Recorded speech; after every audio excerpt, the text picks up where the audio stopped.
Good evening, everyone. Welcome to our Destiny world. Daniel Miller here. How's everyone doing tonight?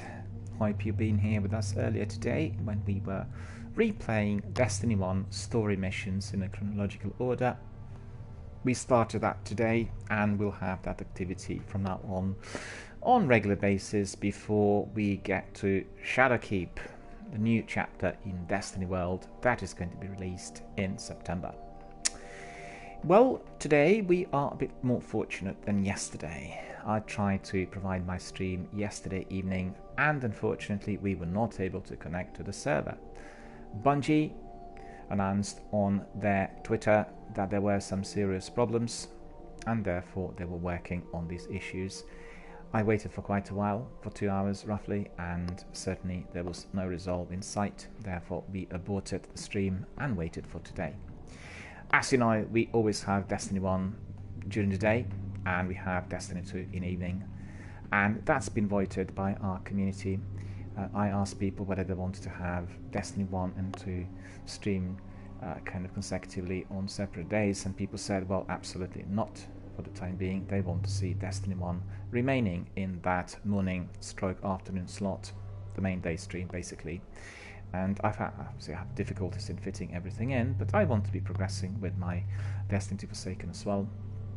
And we want to rope in all the other Destiny 2 Forsaken veterans to come here and join us in due course. And as you know, we are going to be watching cross-platform gaming in the near future. The first step is going to be cross-platform saves. Arriving in September, we'll be able to import their character and their achievements to another. So if you're on Xbox, you'll be able to go to PlayStation or PC and vice versa, which means our community will be very energetic, very vibrant, obviously growing, and in addition to that, it'll become larger because all of us are going to be coming to one big arena of video gamers who are obviously in awe of Destiny 1 and 2 and people who enjoy participating and living in the Destiny world.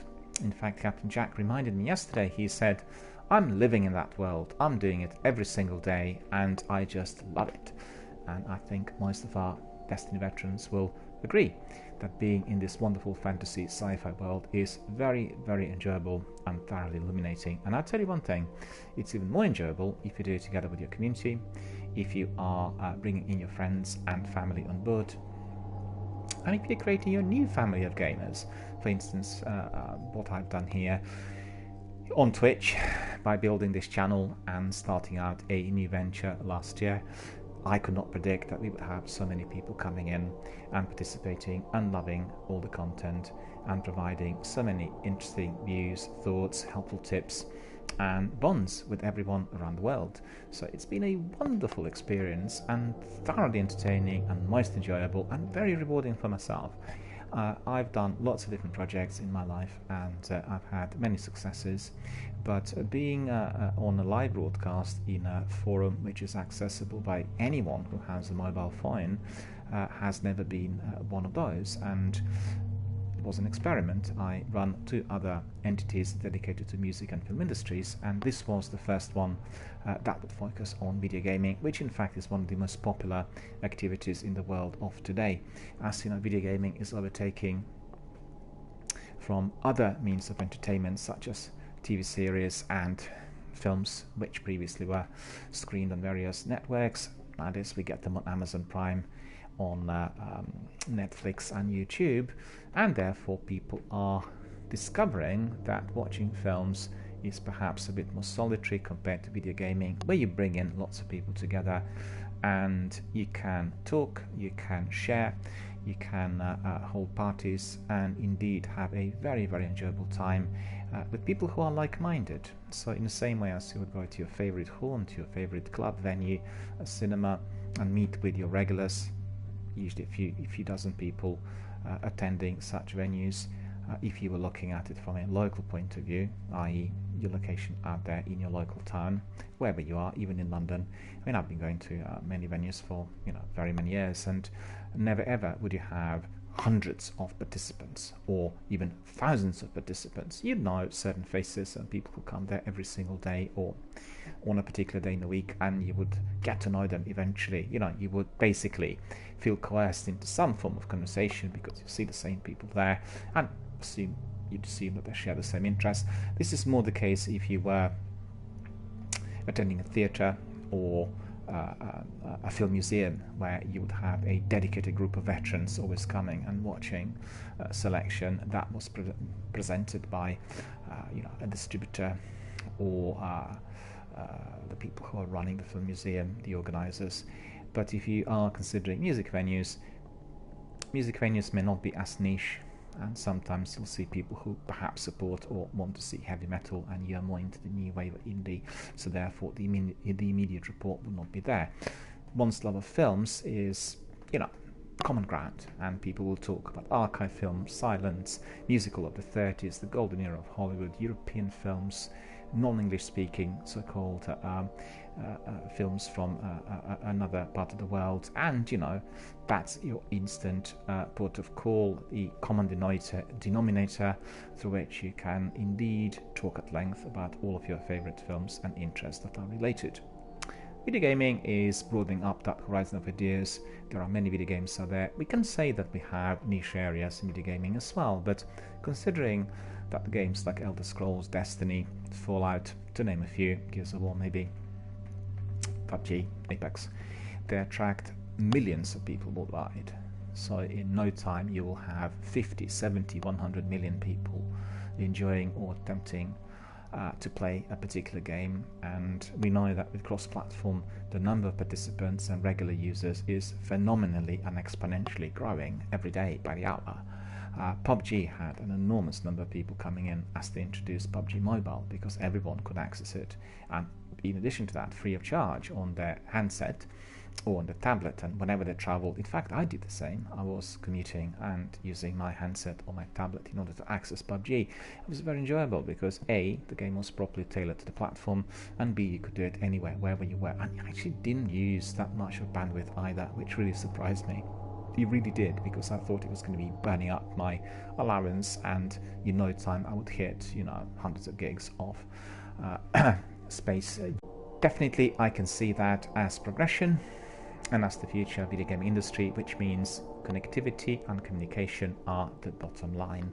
We have a few people who are also competitive gamers, and when I attended a recent conference at the European headquarters of Twitch, we looked at the stats, and it turns out that those people are coming into less than 10% of the overall gamers, and I think, if I'm not mistaken, they were saying that the percentage was something like less than 5, and that didn't include people who were playing the tournaments, because that would be probably 0.0.01, because obviously there are very few people who are able to master the game to that degree, and indeed there aren't that many tournaments, let's face the facts, at the moment still. But we were talking about groups of people who are solely engaging with this activity in order to compete, and that's consistently, considerably, and I would say largely different to the experience of everyone else's. People who are indeed interested in entertaining others and providing the best possible activity for themselves and those who they consider to be their community. So the vast majority of people are doing it for fun, and they do not want to compete, and sometimes if other gamers are not particularly agile or fast in the game, they will be using that as a means through which they'll have comedic comments or entertaining content or anything else that people can talk about in order to bring everyone together, i.e. a kind of situation which you would have in real life when you are with your crowd in a pub or the public place, spending some time like going out after work and enjoying conversations and having fun with your mates. So that is really one of those most important things. I have to say, my channel had quite a variety of participants. We've had some regular hardcore gamers, people who are veterans of Destiny, of course, in very large numbers, but also various community members who were playing various games for many years, and people who are inclined to a more serious approach to this sort of activity. So not just approaching it as a pastime or something people do when they really want to kill time, but the means to which one can communicate with others, create new bonds, make new friendships, and in some cases create good partnerships that very few instances end up, in marriages, and we've seen that particularly among streamers, where people teamed up and they shared their expertise and were trying to do their shows together, and therefore their bonds really evolved into something completely different, and for them very, very enjoyable and truly rewarding. So coming back to Destiny, we were trying to do the stream yesterday. It didn't really work, and the major problem was lack of connectivity to Bungie servers. There were problems, and I've heard from several community members today, earlier as we were doing our Destiny 1 broadcast, that all of that was connected to the tweaks that Bungie are doing to enable cross-platform save. And they also announced a major maintenance to take place tomorrow, where for most of the day the network is not going to be accessible to either of the gamers belonging to those two Destiny 1 and 2 worlds. So therefore you have to be prepared. The proposed outages are going to be between 7 a.m. Pacific time in the US and 7 p.m. Pacific in the US as well. So it's 7 to 7, 12 hours of maintenance on Destiny servers. I believe that would be 5 p.m. to 5 a.m. on Saturday for anyone who is in the UK, and that would be, let me think, 6 p.m. to 6 a.m. if you are on the continent, i.e. European Central Time. And therefore tomorrow there will be no Destiny 2 during those hours. We are hoping to be able to access the network tomorrow morning, but I'm not sure, because sometimes you have a major maintenance day. It does happen frequently that you have outages prior to the actual scheduled hour, and there may be other technical problems and issues, so we are really going to be simply waiting to see what happens. I really look forward to the maintenance, because we did have some significant problems last week on Destiny 1. Both the Nightfall and other Siva heroic strikes were severely glitched, and there were lots of problems in there which were spotted by us all. If you watched us doing the Nightfall strike 6 times during the week, you would have seen the gradings and the variations, the glitches and all that was happening, and it was very unusual. I've never experienced that before, and I think probably that is linked to all the work that is done on both games, and particularly on Destiny 2 Forsaken, so therefore the servers must have been under pressure. I'm not sure what caused glitches. I'm not really a tech expert. I can only reflect on what I get from the developer or my community members, and everyone assumes that this is to do with the work done on Shadowkeep and cross-platform save, i.e. us being able to import our characters from one platform to another regardless of where we are, and therefore enabling our community to be even more together and having access to one arena of Destiny, basically one big Destiny world which is constantly evolving. I really want to see that. I really look forward to it, because I think the cross-platform games that I played did have quite a variety of people, and we just want to have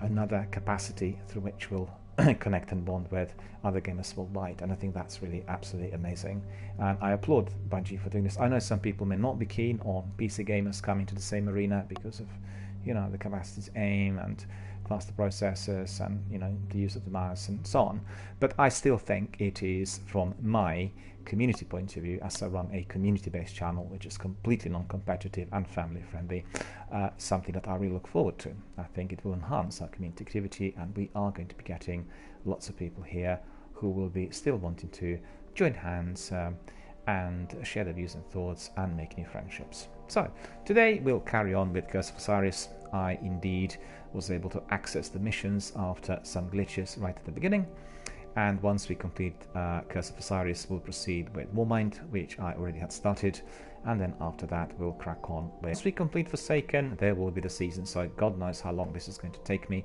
But to tell you the truth, the progression from about 260 to 475 did take less than 2 weeks, and I'm already there, as you can see, on the level 40.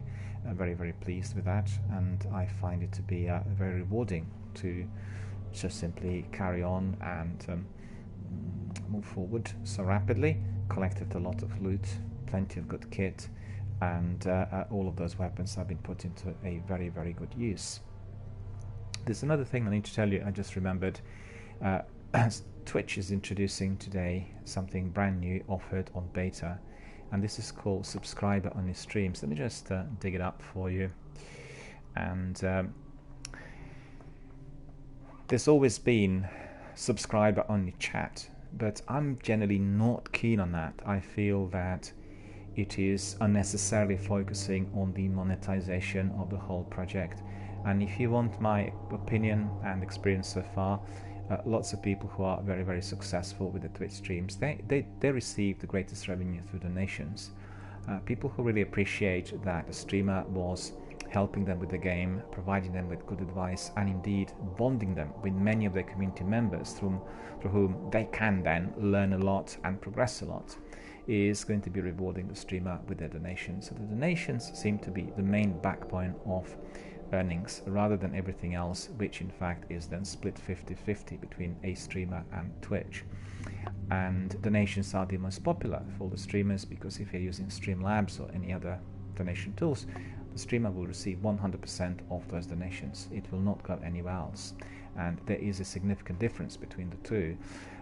Subscriber-only chat and now subscriber-only streams, which are being introduced today through beta, are going to be making sure that various people who are your dedicated community members and your regular participants, if they want, could also subscribe to get some additional content, and they will have the capacity straight away to communicate amongst each other, which is going to be exclusive to the subscribers. So all the other viewers will not be able to see what subscribers are saying, as this chat is run separately as well as the stream. I just don't really know whether I want to test it or not. I prefer the general sense of inclusion, where everybody comes in, can try it, have a look at it, and make sure that the experience is the best possible. So I'm personally a bit biased, not keen on that. And indeed, if somebody likes your channel and they want to subscribe, they will be contributing on regular basis by their subscription. So therefore we'll have to see how all of that works. I've seen it today, and I'll reflect on that tomorrow more than tonight, as tomorrow I have more time, and when I start my Destiny 1 stream, and we'll basically find out. And they said that these subscriber streams are an exciting new way for streamers to offer another benefit to some of their bigger supporters, their subscribers, their VIPs and mods. And I have quite a few VIPs. I use two companies that do moderation here. They're completely unconnected to my channel. They're not selected from my followers or subscribers, and I need it that way in order to prevent trolling and any form of abuse that can happen. In fact, we did have today and yesterday some incidents which are now being they've been reported and are being dealt with by the authorities. So we leave that to them to resolve. And if a viewer subscribes to a channel at any tier, including a Twitch Prime subscription, they'll have access to that creator's subscriber streams. If they're not a subscriber and they arrive on a channel that's running a subscriber stream, they'll see a preview of what is going on, and if they'd like, they'll be able to join the party immediately by subscribing. So it is a way through which people will be coerced into subscribing to a channel. Evidently, Twitch will take 50% of those subscriptions, and therefore it will be favored by the company.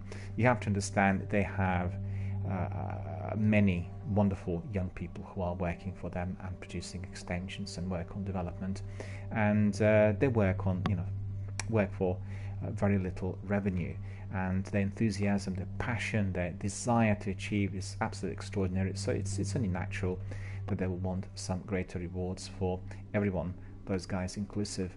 And I personally would encourage people to use bits and cheers and subscriber channel and subscriptions in general, because when you subscribe and when you are using Twitch and bits and cheers, you are supporting the entire online Twitch community. So it isn't just the broadcaster who you are aligned to, but also everybody else, because the revenue is split. And it's very important to be supporting everyone on Twitch, because Twitch will not be able to survive in the long run without that degree of financial investment. Remember that. It's just like everything else. Can film industry survive if everyone's pirating films or never going to cinema? The answer is quite strictly and categorically no.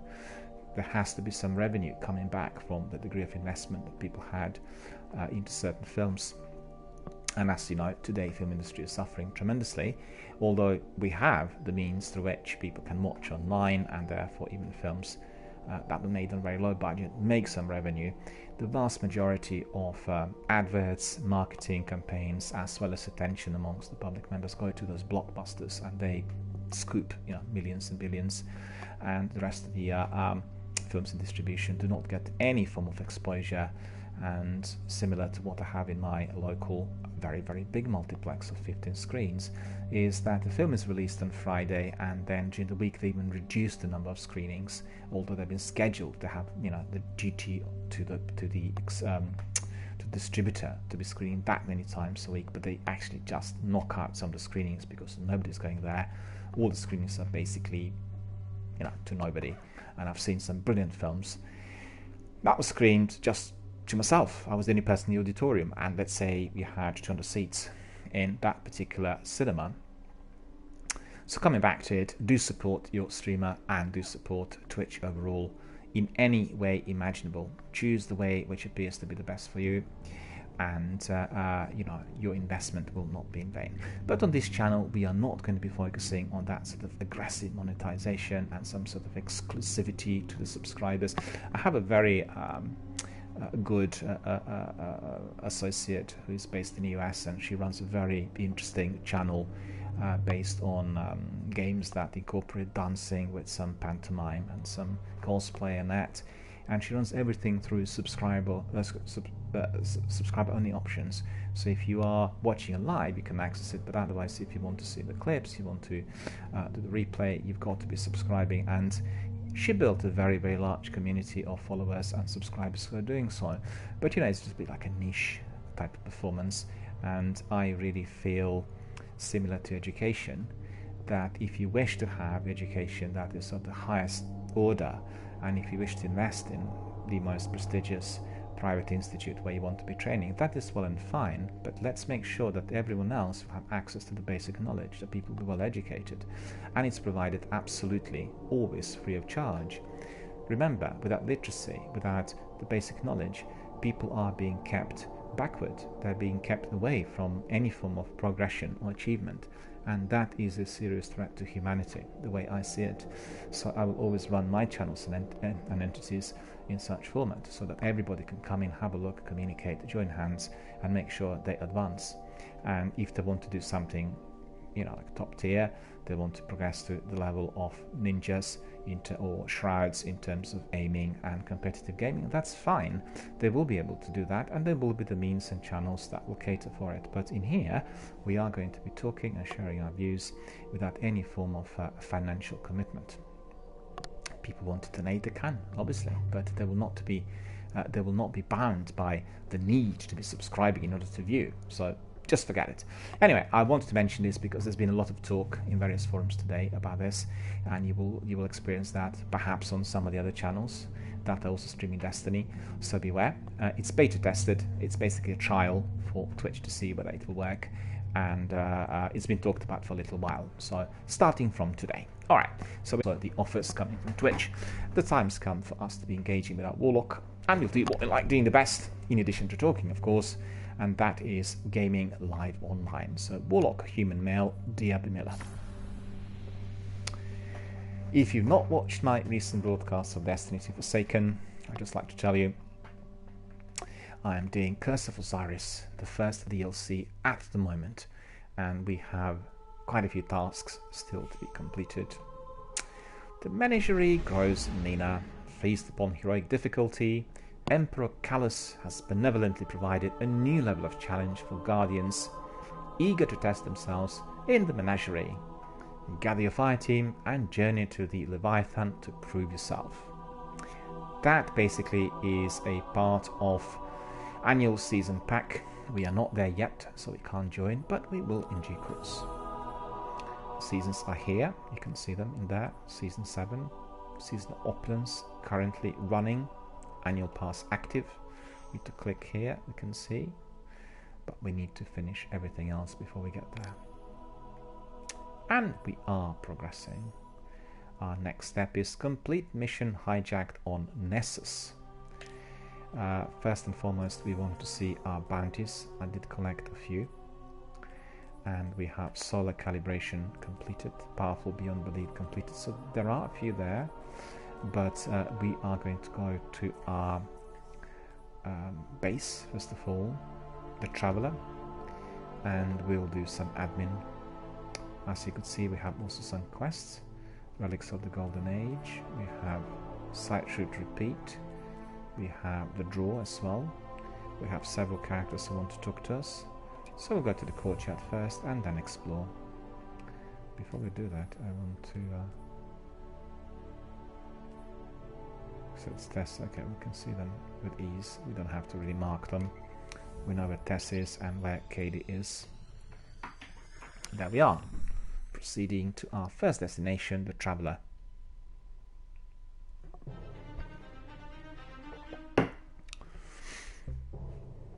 This looks beautiful. I like this much better than the one that we would get in Destiny 1. I think they need to work on some of the planets because the visuals and the texture of some of the open world is not on the same level. You will have some areas that provide you with a lot of detail. Compare, for instance, some interiors and European Dead Zone with Io, for instance, the exteriors on Io, and you will see a great difference. I really hope that in due course they will remaster the whole thing and provide us with the same quality environment everywhere. What I don't like here is that some areas are really very bright and appear to be bleak, and if you have any activity with Taken when they're using grenades, everything becomes totally white, so you don't have anything on the screen. I really don't like that. I think it's a way of cutting corners, because by the time you get that blitz, you're not able to see anything, and evidently you don't have to be designing the characters and the areas accordingly. Okay, so we are back at the tower. We are progressing to our friend here, Postmaster. But before we do this, we also want to see our loadout and inventory. I believe that I've got everything which is the best. That's 442. Well, I do not actually. I am waiting. That's 487. 493. I think that is probably the best. And then this is 497. Yeah. Rocket launcher even 498. Okay, so that's much better. Oh dear, it broke. 460. Then they have 478. Okay, so that's the most powerful. 483. So then I opened the crate. Needless to say, I sent the whole shipment back to Fenchurch. 497. There we are. So that's the tops at the moment. Triumphs we completed, and also collections we sorted last time, so there is no need for us to go through this. Checking. Postmaster is our first participant. 494 automatic rifle and 490 attunements, and that will be one of the gauntlets. So we'll depart, we'll open our character.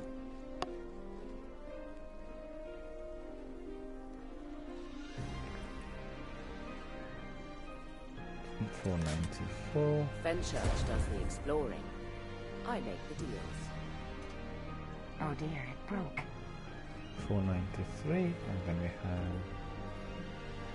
Well, do we have anything else? Is the question. We have some hand cannons in there. Ballyhoo I really like, really wonderful. And Lamia I've not tried. So then I opened the No, crate. I did try, but Needless to say. and some of those weapons we may put in the vault. Rocket launcher. 498. Did we get anything else? We did. That gauntlet. 490. Guardian. It's a bit more powerful than the one we've had so far. What are the Let's perks? check. Perks You must have are... messages. So you could see impact induction, restorative bullock armor. Want to take a look, Guardian? Eververse has a lot to offer. Oh no. So Tess is here. Before we do that, we can just simply resolve the bounties, and to do that we'll go to our pursuits. Fire pursuits tell us that solar calibration is finished. So calibrate solar weapons against any target completed. Enhancement core and mod components. So that's pretty good. Powerful beyond belief. That was one of Tess's. Field calibration. Strikes Gambit Crucible. Martian calibration, nearly there. And chest looted as well, so yeah, it's not too bad. Awaken the Beast, patrols completed as well, we need one more patrol, so that's all good. And what we can do is we can access Tess. All goods for trade. Take a look. Need to go there and see whether we have anything else that is there to be collected. Yeah, can we take this? No, Bounty Knight we don't have. Therefore we can't take any of these. What's this? Fighting Medallion. Bright Dust. We have 180. So that would be... let me see... I need to see my consumables. So it doesn't look like we can pick up anything from her. Clean up dust, reorganize my inventory. It's not home yet, but it will be. Yeah, that's correct. And let me just think very quickly. Consumables, inventory. Consumables. Fighting Medallion. It's easy math, Guardian. You got the silver, Eververse has the goods. Put this one on. Clean up the dust, reorganize my inventory. It's not home yet, but it will be. 3 enhancement cores are picked up. Looking for something in particular? Glimmer extractor finding scraps of Lucky's mantle, coins which in case of chance to. We'll take that one as well. Okay.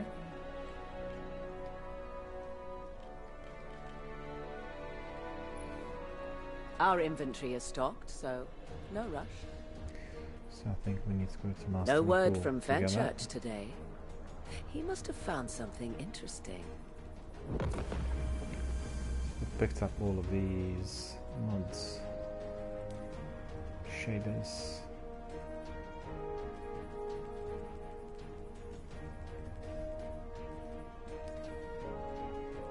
Not everything Fenchurch sends is safe to sell. Armor mod as We well. drove the Red Legion out. We'll do the same to whomever comes next.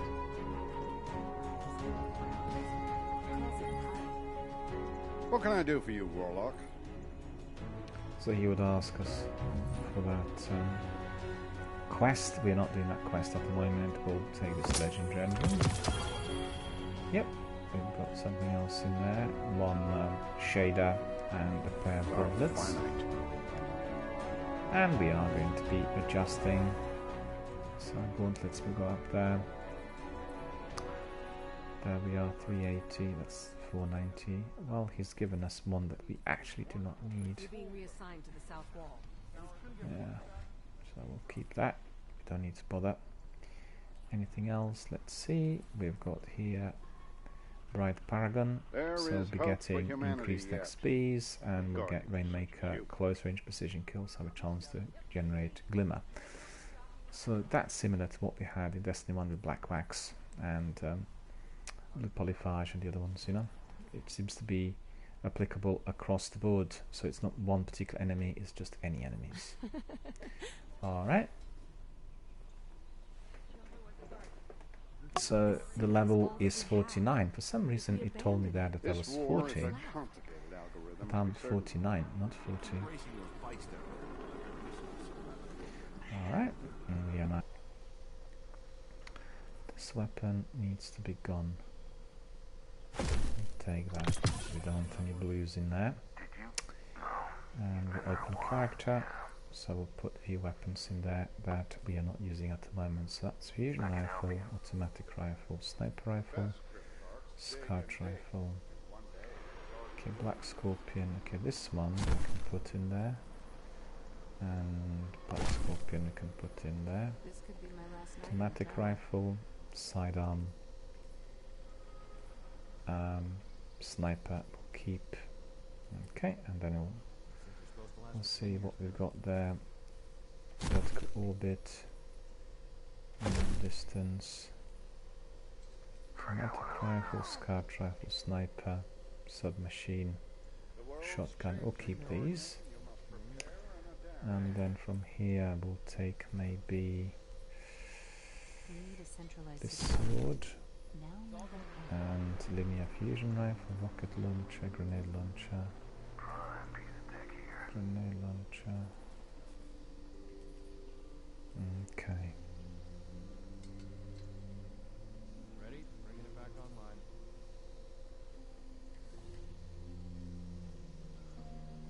This is the vault.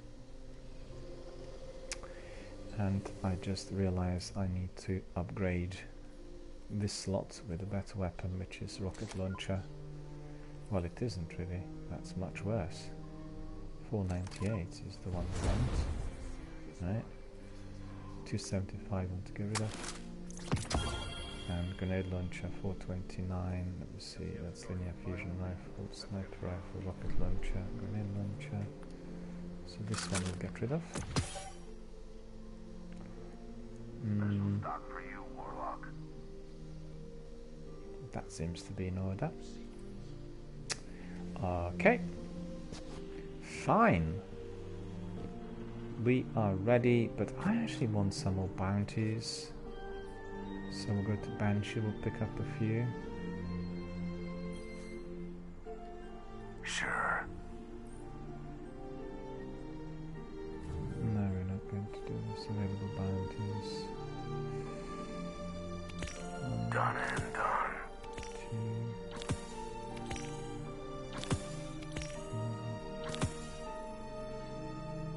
Okay.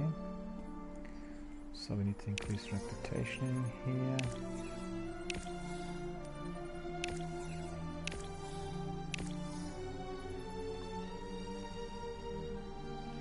Dig any rewards. Okay. Keep focus. I think who else will give us some? Zavala can give us some as well. We'll try to pick up as many bounties as possible.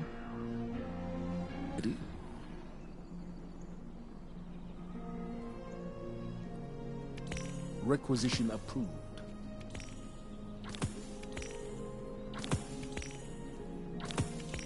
Very good. So we'll pick up all of these.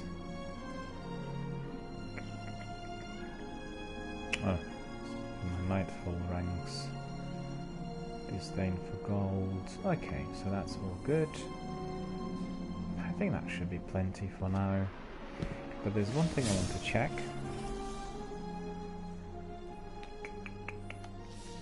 Curious to see, we have Ikora, The walls will stand tall once again. Soraya.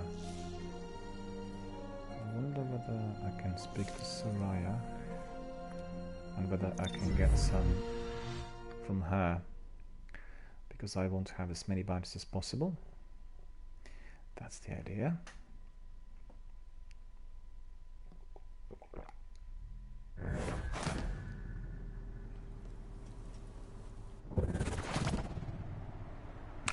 What was that? Somebody was running and that was not me.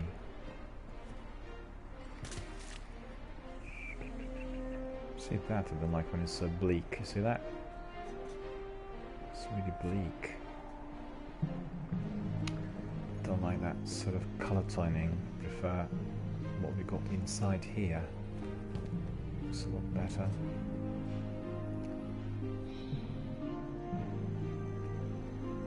We'll see whether either of them will have anything to give us.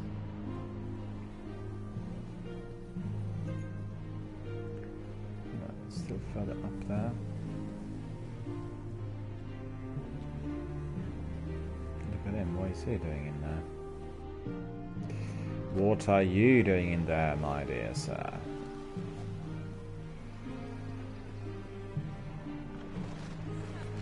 So we'll go up the stairs to find our friend Soraya in there.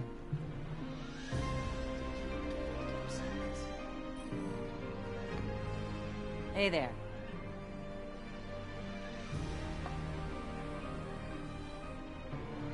So this would be...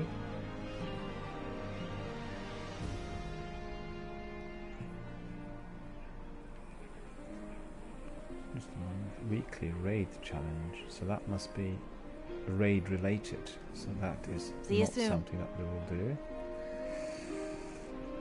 Where's Zakora? She's just down there, I think.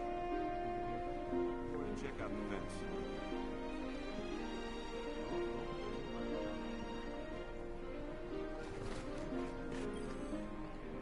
What can you teach me? There's no inventory, nothing in there. What's my inventory?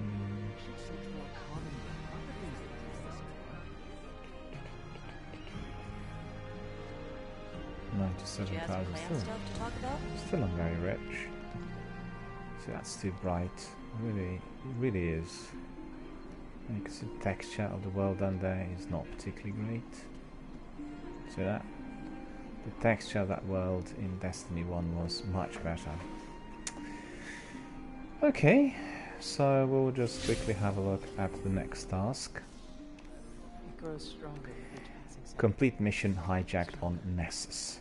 Right, so we are going to Nessus and we are going to be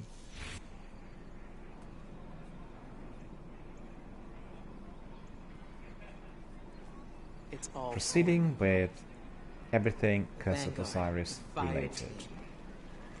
So going up I swear it's like and rats got into this somehow. go to Say what you want to Nessus. say. Nessus is there. And then our mission is here. Hijacked! Sounds great, Amanda. There it Then is, Artifacts Sorry. Edge. How many Not rounds? right. So you could see we Is that a have one tradition, or and did two you just events pick in it up? there. So these might be very interesting. Nessus Orbit, Leviathan. Not been there at all. We'll try that a bit later to see whether we can go in there. Launch. And there we are, proceeding to our next destination on Nessus.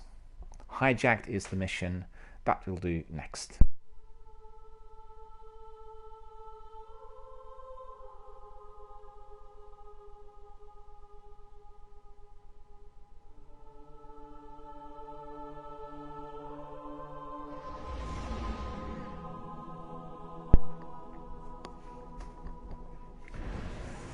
There we are, and ready to proceed.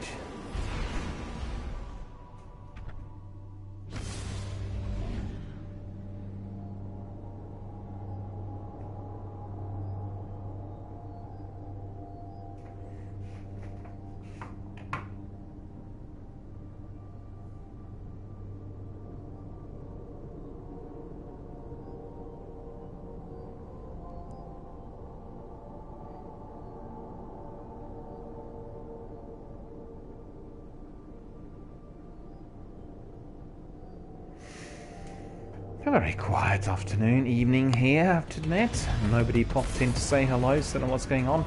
It's possible that some people are having difficulties in accessing the network.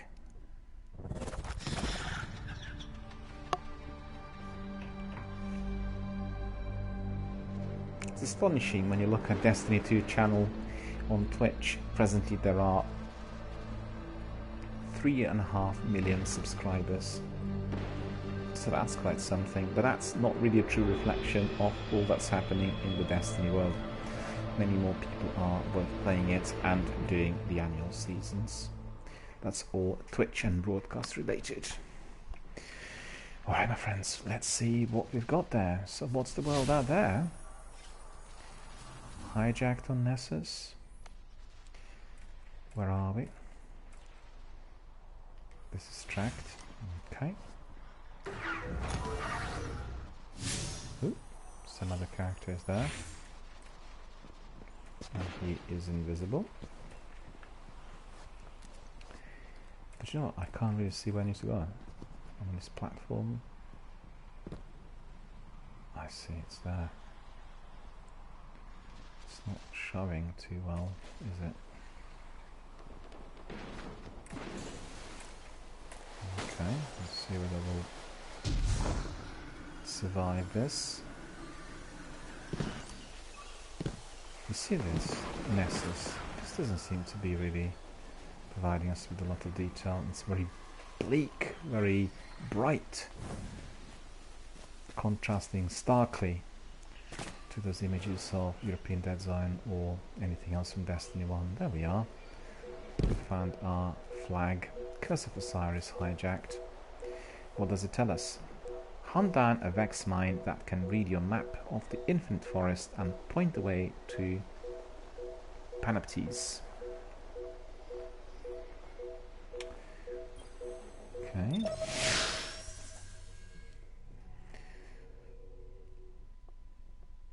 Cutscene by the looks of it. Let us see. Looks exciting.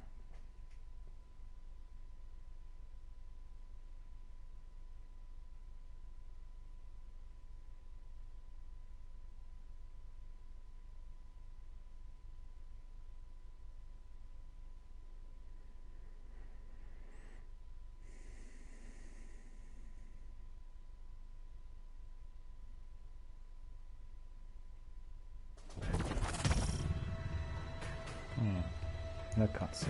New objective. Scavenge a powerful... One of my hidden has located an entangled mind for you. That class of Vex mind should provide the processing power you need. Great. We'll find it and take its brain. Scavenge a powerful processor from the Vex, track down and destroy the enhanced mind. Right, so let's see what this mind is. We'll use that automatic rifle in there. See what perks this automatic rifle has.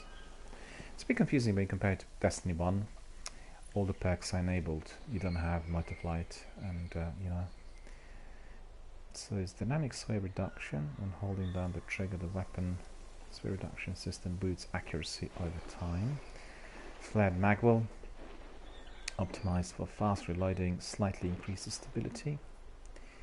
Red dot OAS, accurate sight, medium zoom, and what's this one? Short zoom, medium zoom. Greatly increases handling speed. Nah, it's not necessary. And maybe what we'll do is we'll just change that shader a bit. See, is it gonna be better? Come on. I think that looks better, do you? Maybe this one.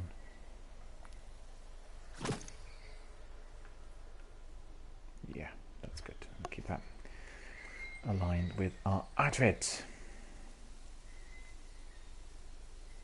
See my chest piece. Can I change that shader? Hopefully I can. We'll do this. Much prefer that Atlantis wash. So we are what we are. See the weapon.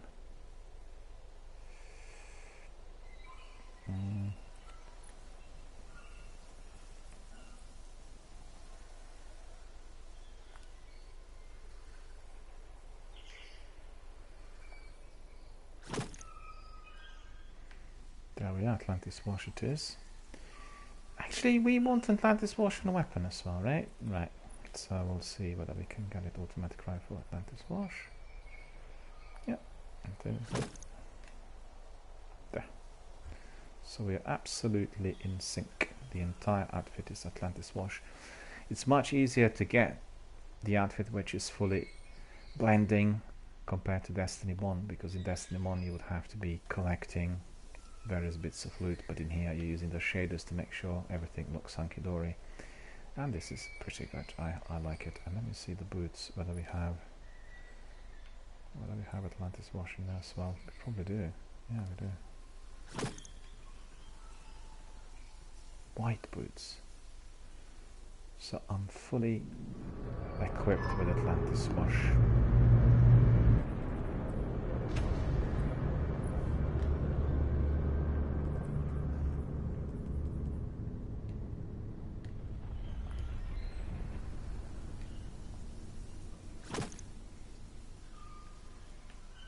we are. What else? Maybe this bond as well. Atlantis wash it is. There! We are now beautiful. Look at that. Atlantis wash it is. Alright. Scavenge a powerful processor from the Vax.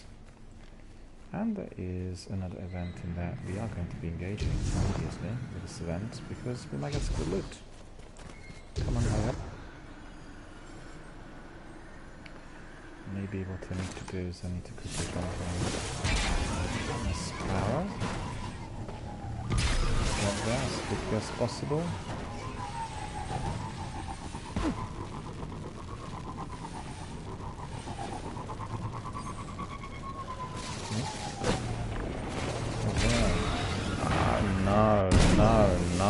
No. Missed it all.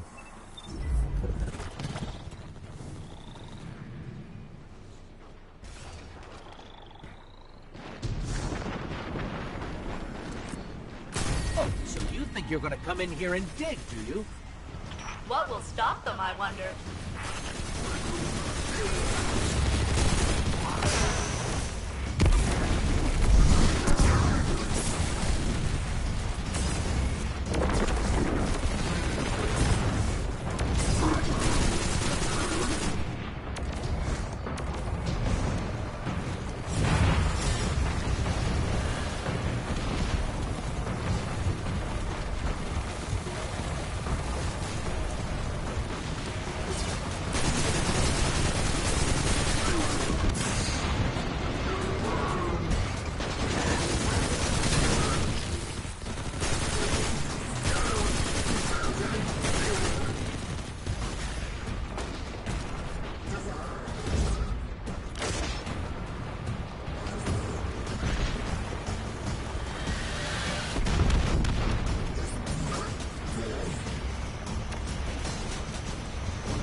That was great.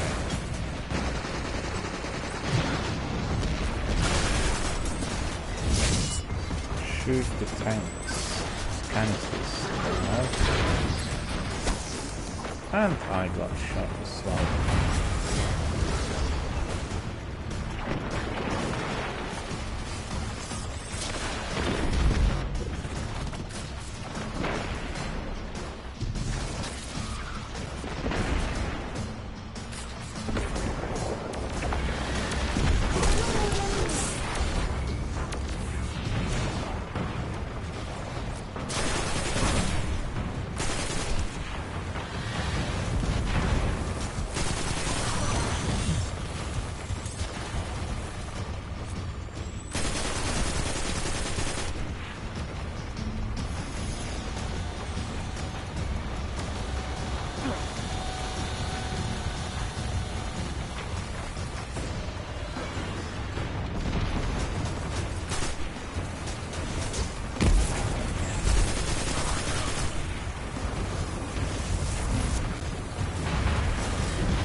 Failsafe, they're retreating.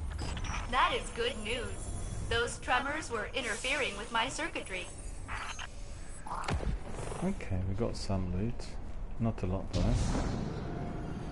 Wasn't sure whether we completed it in full or not, because my friend was running away from it all.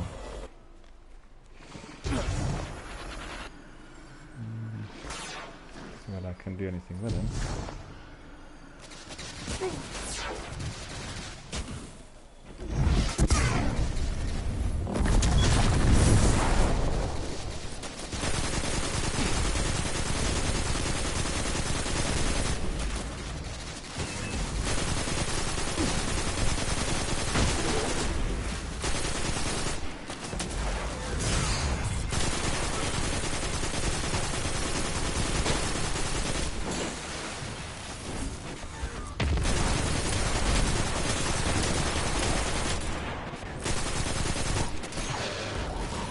Done. That's very good.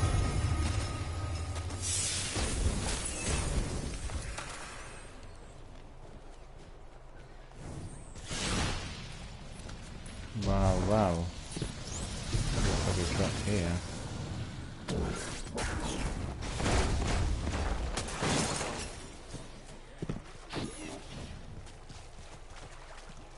You see, that's been made very active and very hectic compared to the way things were. So that's pretty good. It's much more entertaining with a lot more activity to what you had during the year 1.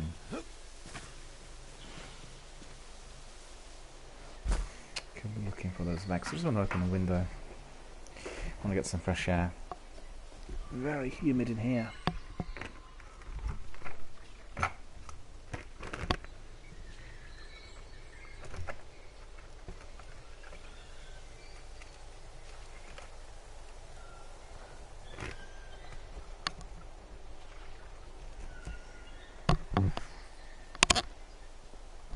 Admit it's not that humid outside compared to what it was during the last couple of days, so we'll get some air. Alright.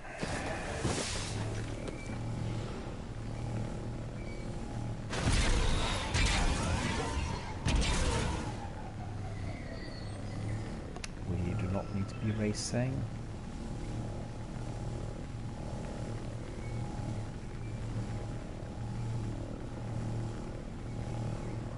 Good.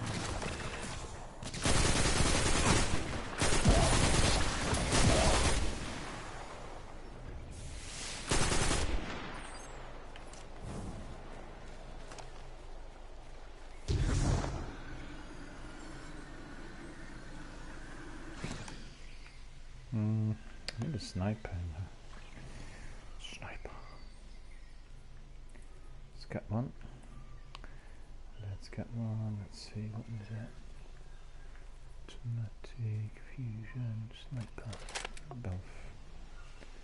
Belfry bounty.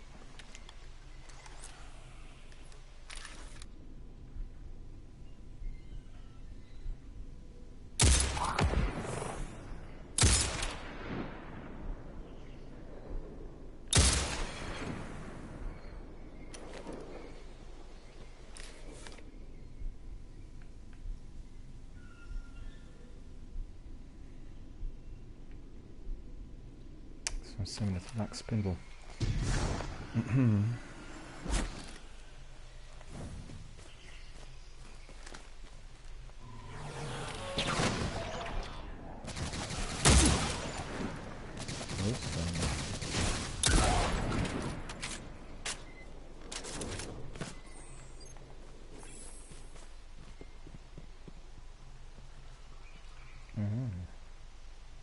Where do we need to go from here?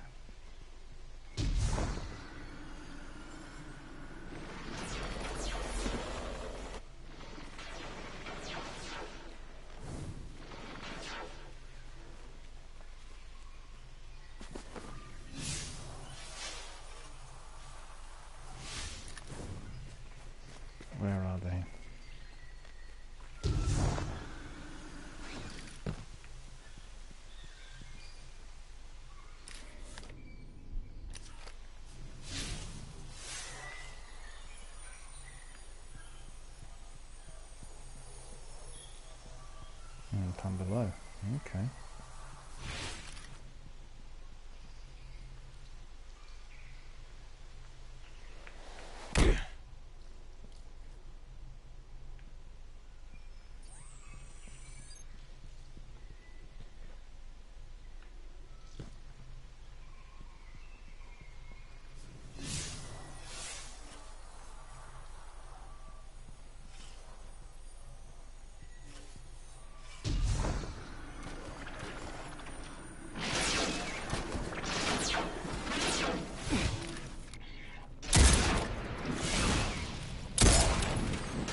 Those Vex were patrolling here for a reason.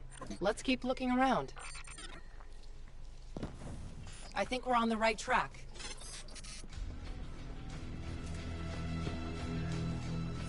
We're on the right track. Mm-hmm.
Let's have a look.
Thought that there was something left behind, but it wasn't.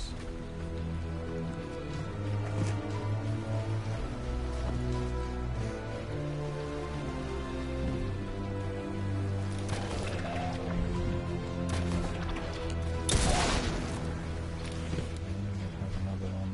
Oh no. It fled.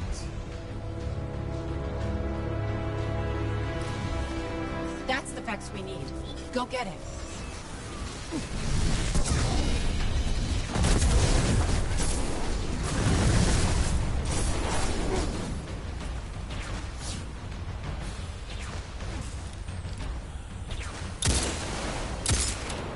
So where's the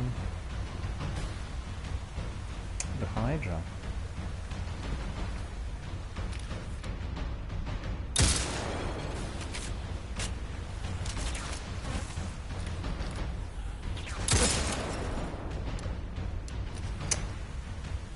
Tell me I've run out of ammunition.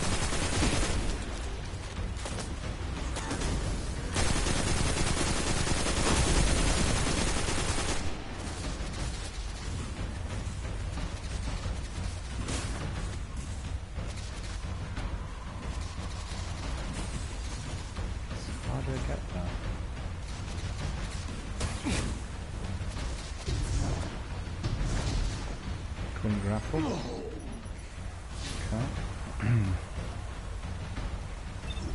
Let's see. Some more junk in there, like.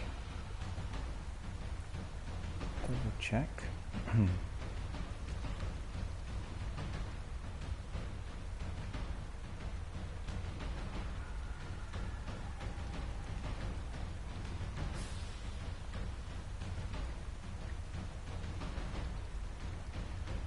Okay. That's slide.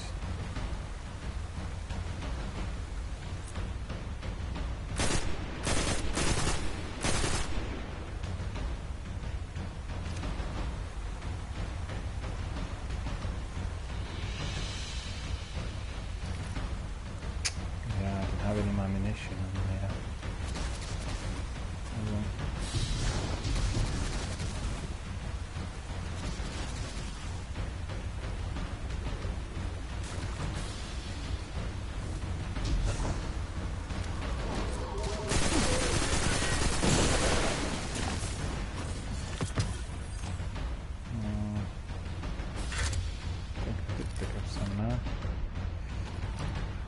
And already loaded, so that's pretty good.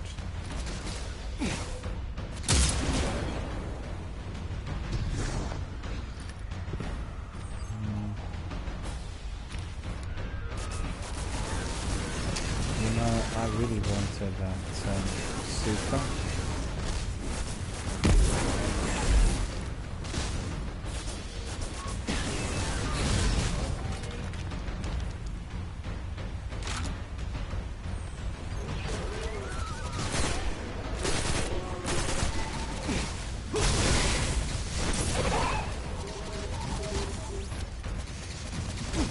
The Vex.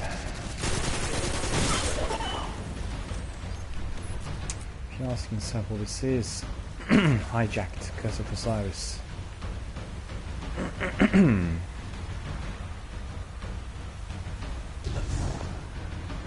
fact, I'm quite glad that the Hydra disappeared because I need my super.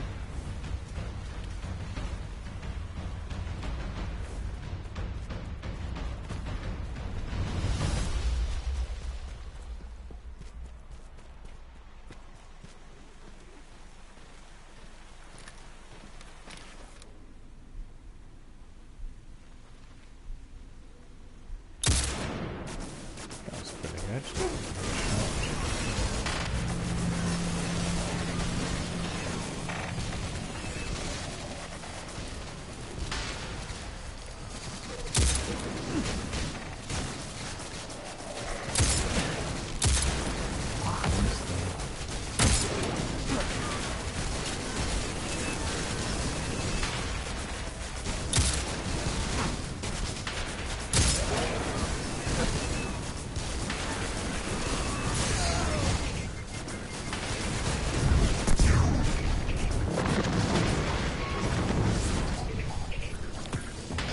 Excellent. This is our processor.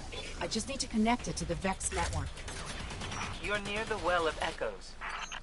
Right. The confluxes there should work. Okay, so connect it.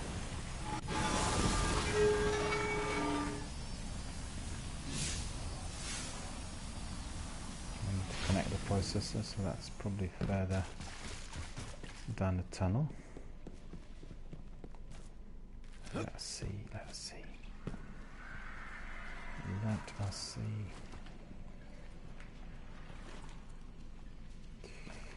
Sniper is a good tool to see what's happening in the distance.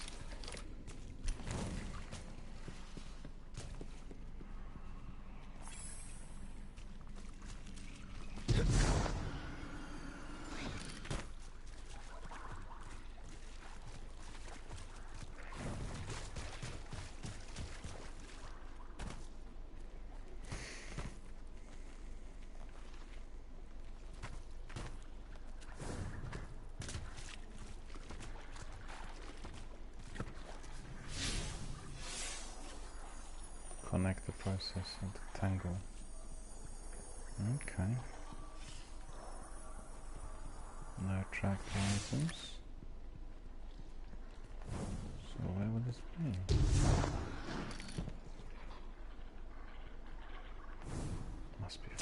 uphill.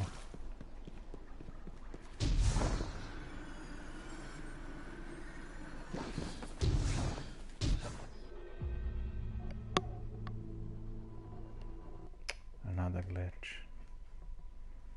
That's ridiculous.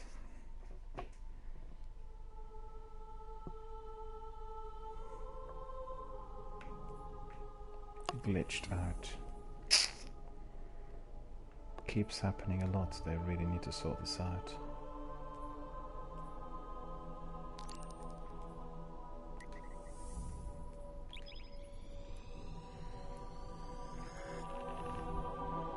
Hopefully I'm not playing it from the beginning.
Why is that? Done all of that before.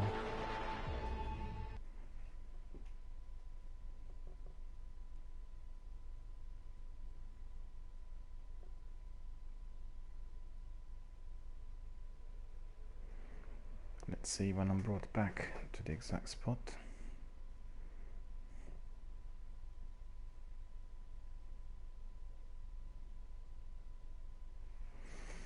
Well, we'll see.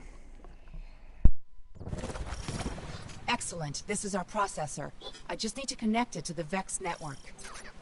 You're near the Well of Echoes. Right. The confluxes there should work.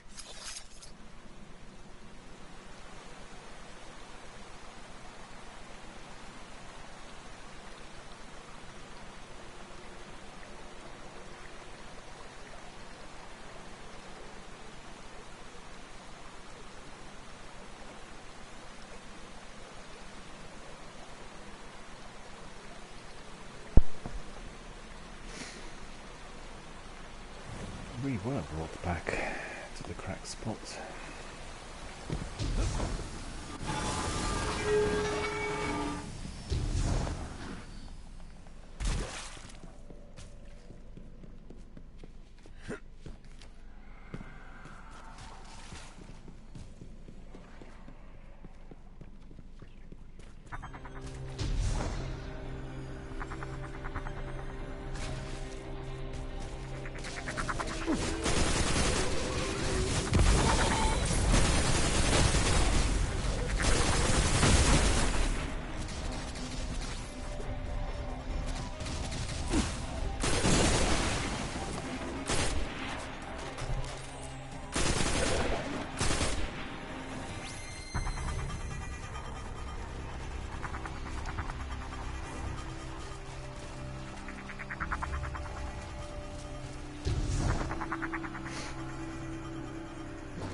inside, the looks of it.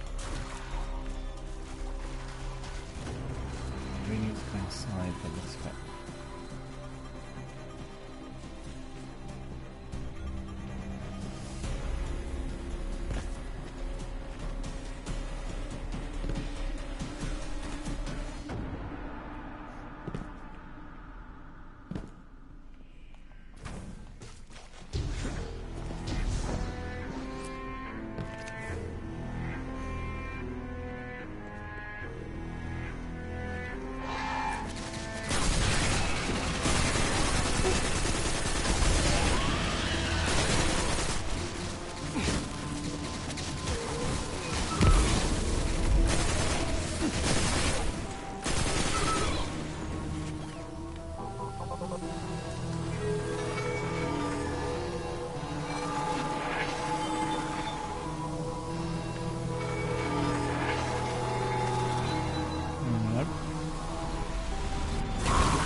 Bleak and bright in there.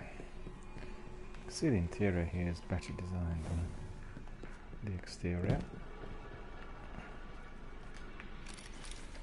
Where are the enemies?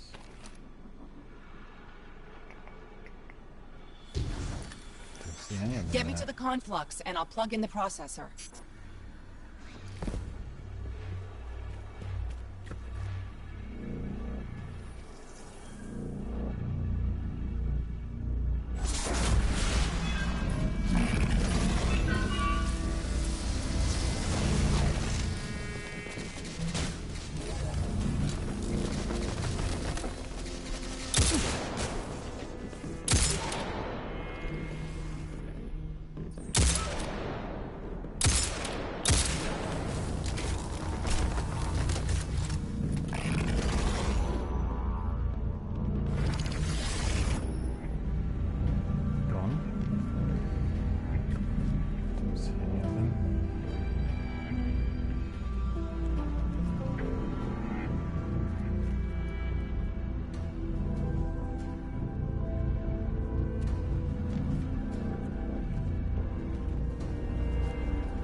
Something else to explore in there, it looks a bit.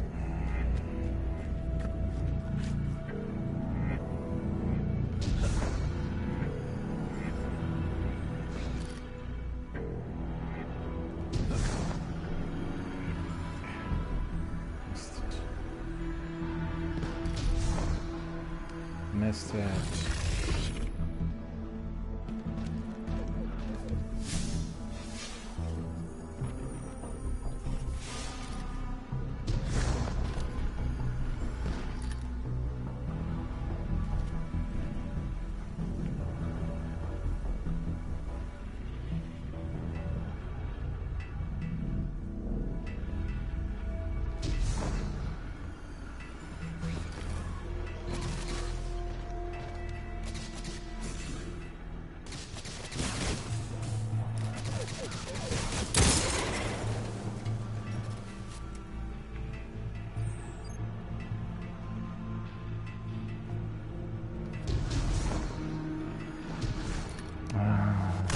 Boo, boo, boo, boo.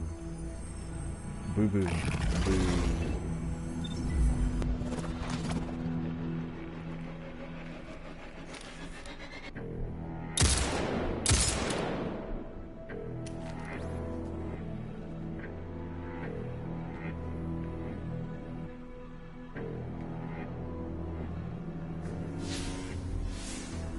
How am I to get there?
sure what's going on in here.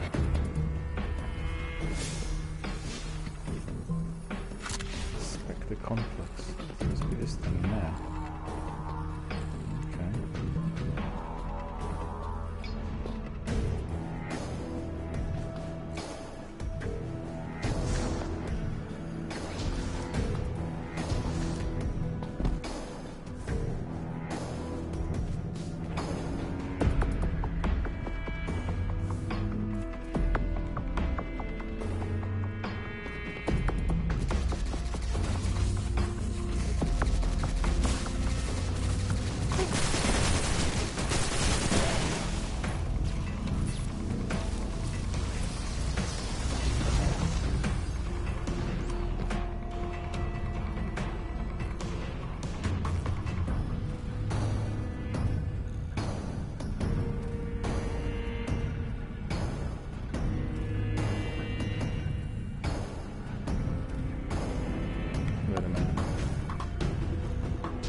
Okay. How to get up there?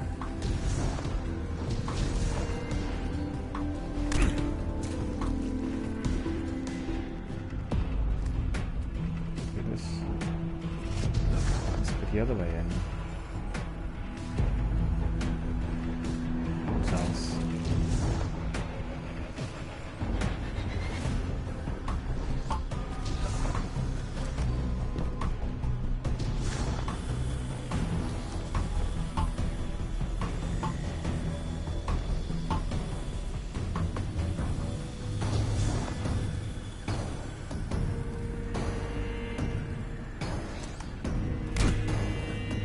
No, that's not it.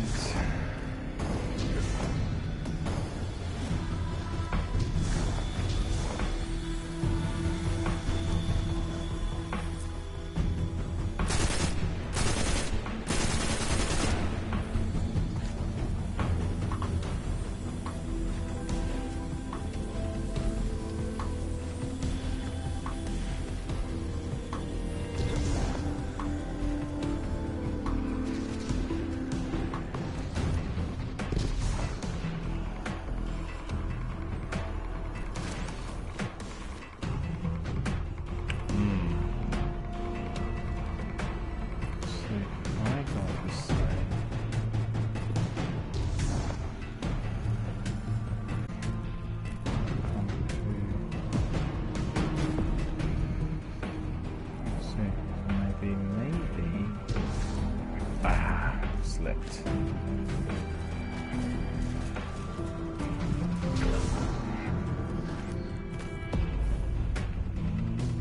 Maybe this is the right way. We'll see.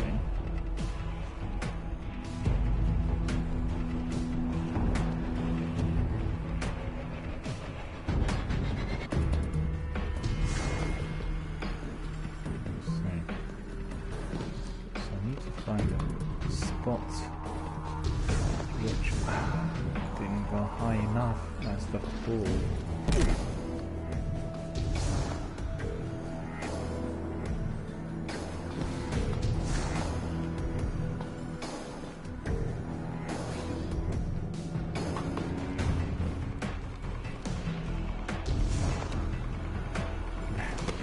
Got it. Finally, I've got it.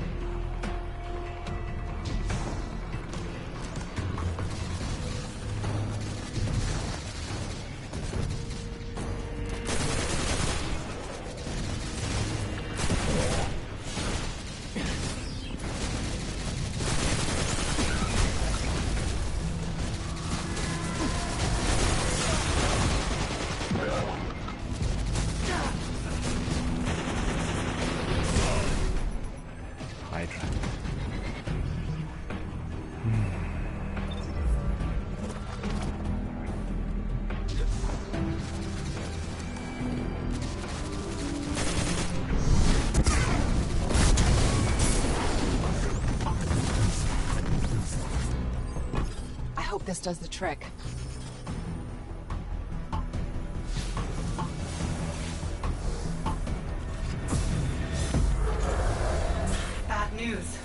processor shorted out. I'm getting an image, but no coordinates. I'm out of ideas here. We've been so focused on the threat of the future. What if the answer lies in the past? If you found the code that created Panoptes, you could use the Infinite Forest against the Vex.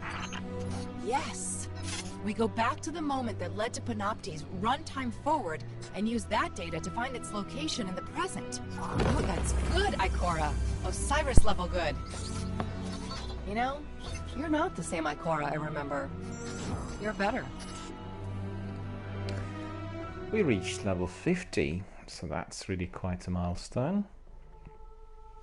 We need to see what other tasks there are. Didn't pick up any good loot or anything in there. Where are we going?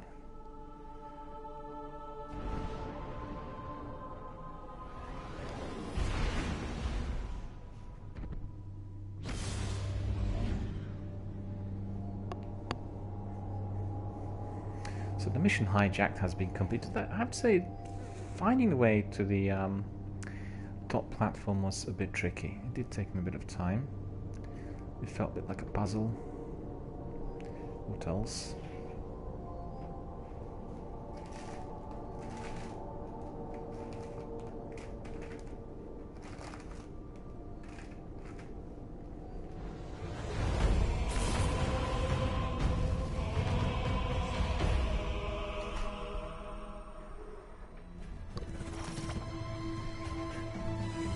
This is our only chance.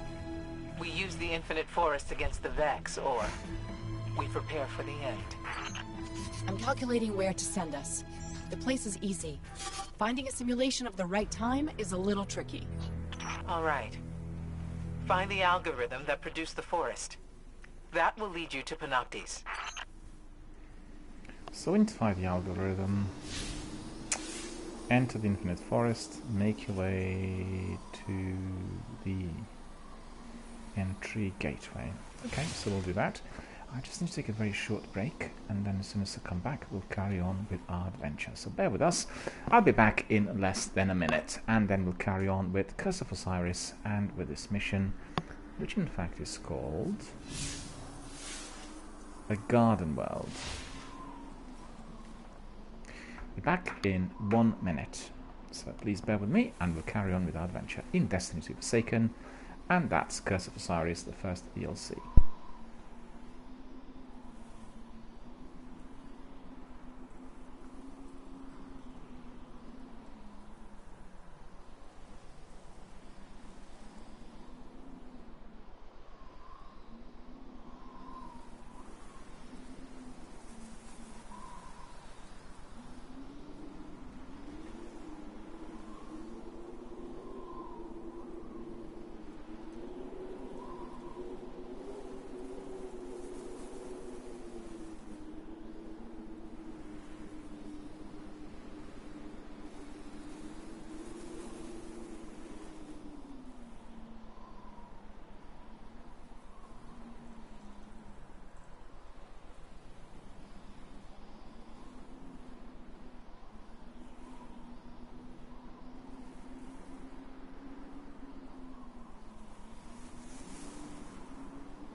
There we are, I'm coming back. We've had a short break. It's very stuffy in here, really humid outside, and also inside. In fact, I managed to air my office a bit, but it's funny, you can't really ventilate this place, you know, it's in chilly, but there is some fresh air outside compared to that humidity we've had in the last few days.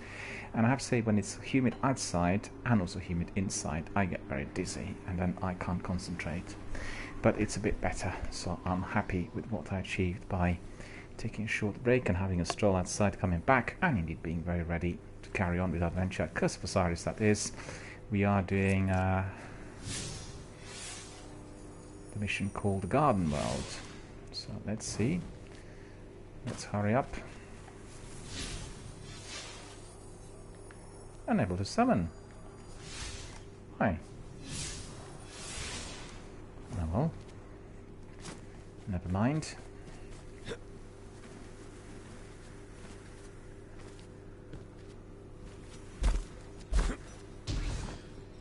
Our Warlock has no difficulties in approaching those areas.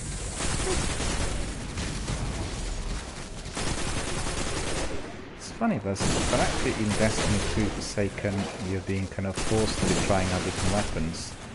And it's quite different compared to Destiny 1 where you could infuse and, you know, make them customized for your own benefits. In here you've got to be using weapons which are of the highest order, and they may not be your favorites, like for instance this automatic weapon. I much prefer that Ballyhoo, but you know what, Ballyhoo is way below the level, so you know, raw slices is 494 and my Ballyhoo is 442, but I'm using the sniper which is 277 when in fact my latest weapon was... wait a minute. I must have just picked it up, I didn't see it. 493. We definitely want to use that sniper. I must have picked it up. I didn't really see it because I was using the sniper, which is not as powerful. Alright, so it's 487, level 50. Looking good. We are carrying on. Enjoying this wonderful Destiny 2 Forsaken world. Curse of Osiris this is. So what's in there?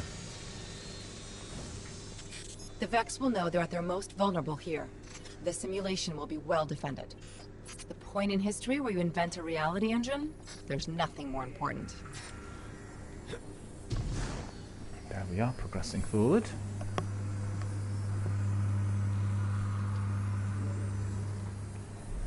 And in addition to that, I'm making myself a very nice sourdough pizza, which I acquired on a very, very low price today. I have to say, this pizza cost £8 and I bought it for £1.50.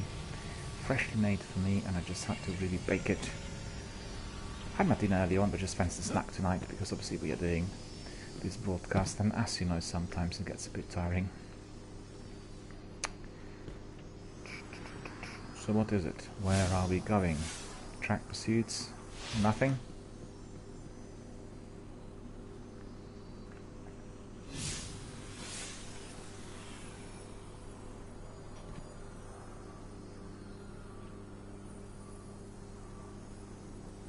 So what is this? What do I supposed to do? There's no way I can fly there. Glitch. I thought so. I thought so. It just seemed unreal. And yet again, it's the second time tonight that we are glitched out, right? So we need to go all the way back. So that's Nessus. Yeah, but where do I go though?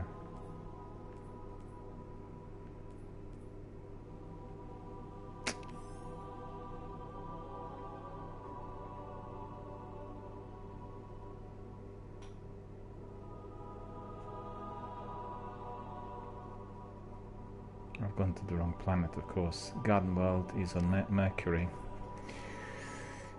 Okay, back to Mercury at Garden World.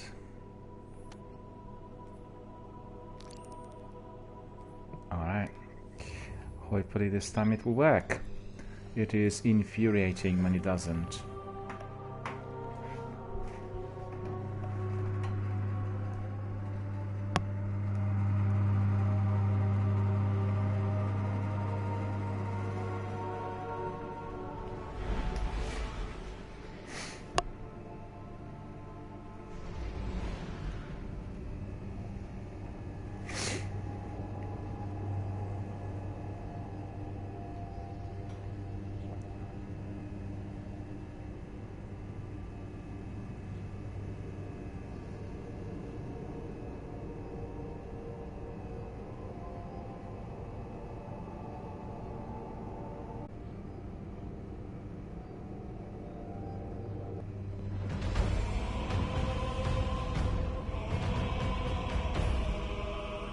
This looked good as well. Just sometimes it feels a bit half-baked, you know, with some of the exteriors. What we got here?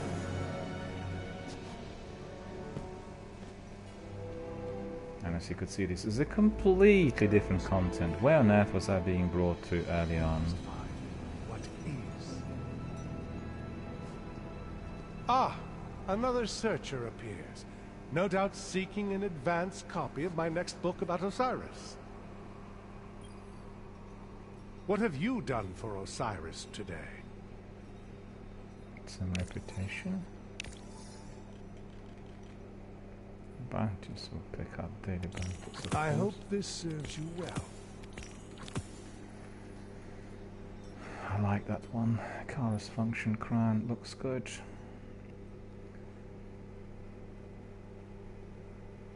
Similar to my Hood of Malak, I think. No, it's not true. Oh no, it's completely different. How deceptive is this? Very, of course. But then, where do I need to go?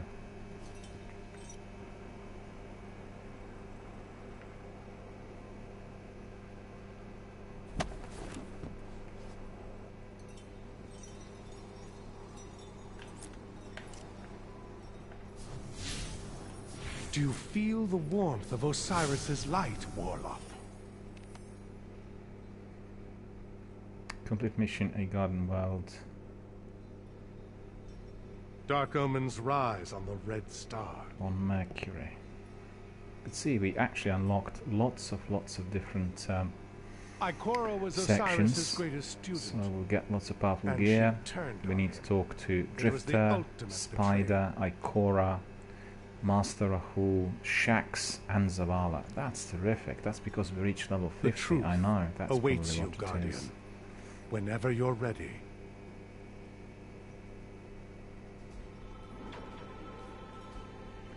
So really, that's tracked. And I've gone obviously to the wrong area. So this is not where I should be. Okay. So we've gone there. And we, oh, yeah, that's right.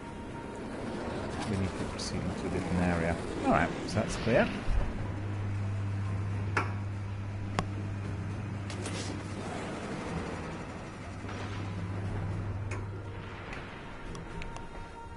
Trying to do this a bit, and then I'll have a bite to eat.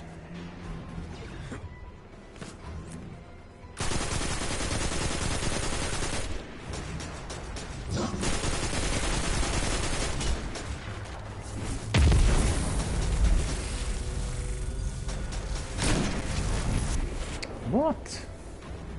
Why was he able to get away?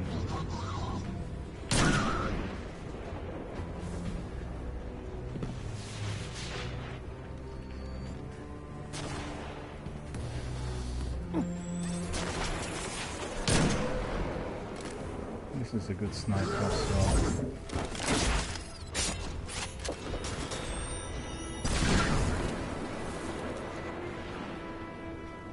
Where is that sniper? I heard him. I didn't see him.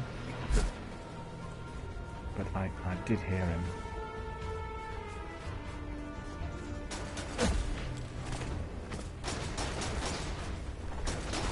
Just remember to never shoot them. Feet. still be gone.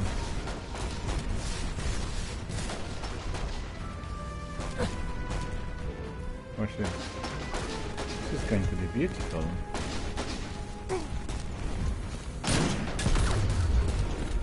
Just use the sniper on their canisters and then they explode. Not very nice, is it? But they're the enemy. The past is the future, as the present is the past. Vex are on the move. Alright, so what we'll do is I'll take a short break, I'll have a bite to eat, we carry on then, because obviously we need to pick up this flag. So bear with me for about 5 minutes whilst I'm eating, and then we'll carry on with our adventure. Curse of Osiris this is, and it's a garden world.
There we are, my friends. I had a short break. And you know what? I've eaten that pizza with relish. It was absolutely wonderful. Freshly made for me. I just had to bake it. And it was terrific. Although I have to say I wasn't all that hungry. I had my dinner early on, around 5 o'clock. But always good to have a snack. Still quite a lot left for me to eat tomorrow. Or maybe at some other point. I prefer it fresh, you know. It's freshly baked, sizzling, really good taste. And definitely a very, very good snack for tonight. Really enjoyed it. I most thoroughly enjoyed it. And I have to say, quite surprised that they were recently offering that sort of service, making pizzas for everyone, and even offering to bake for you. And want to try it today. And I did have some sourdough pizzas from them during the last couple of weeks. And they were very good, but this one was by far the best. And also, it costs otherwise, I think, was it £8? And I got it for £2.50, so that was pretty good. Alright, so let's carry on with adventure, which is Curse of Osiris. And before we do that, I'll drink some water because it is so humid in here, and I am completely overwhelmed by that experience.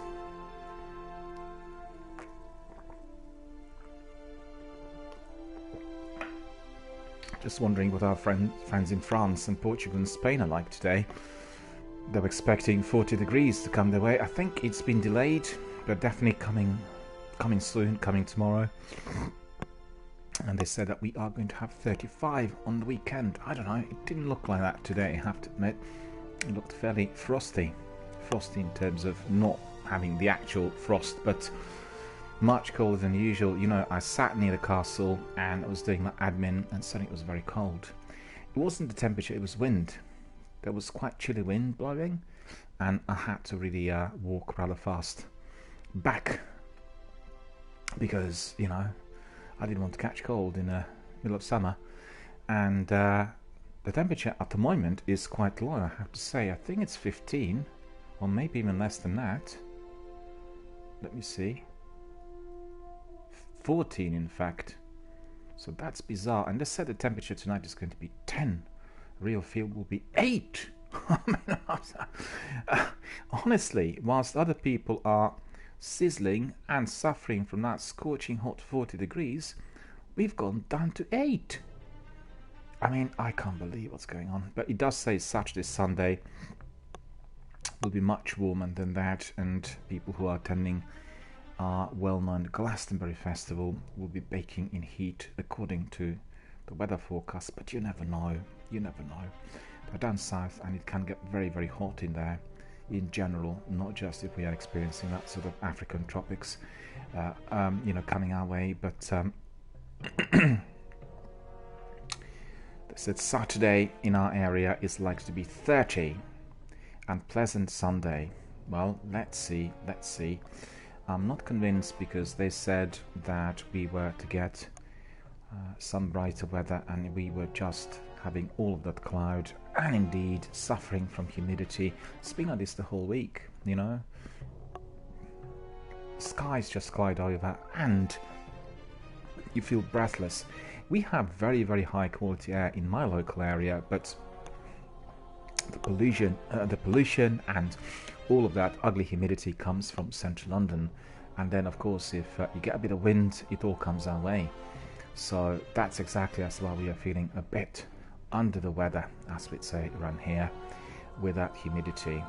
Warm outside, it was 24 the other day, and completely cloudy and completely breathless. Isn't the case tonight, I have to say.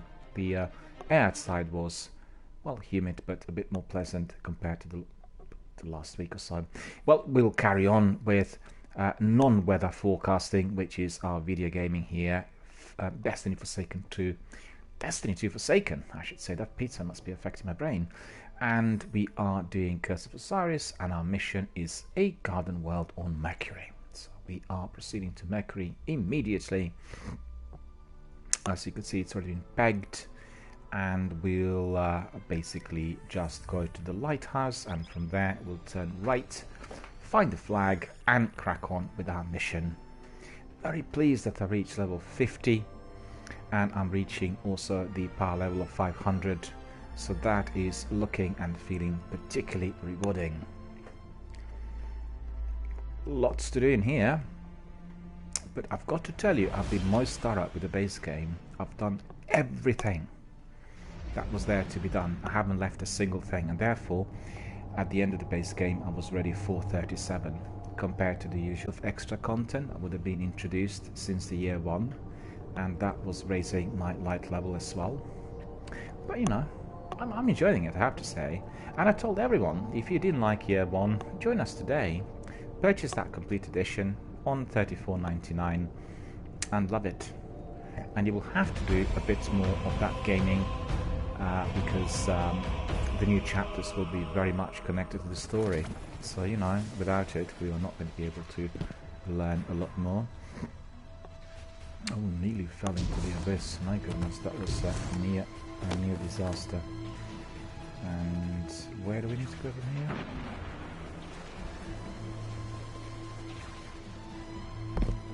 Okay, the flag is up there. So that's right.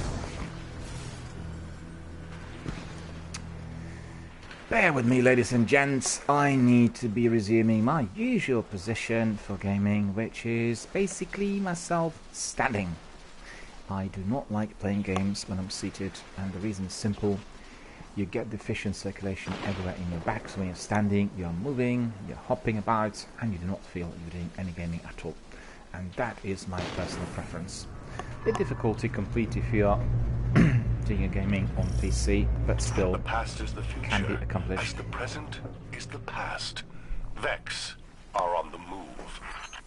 Okay, so we need to be maybe doing one of the events first of all. I'm curious to see what these are like.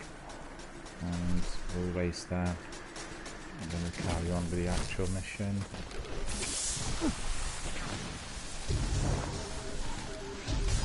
No, where am I going? I think that's too far.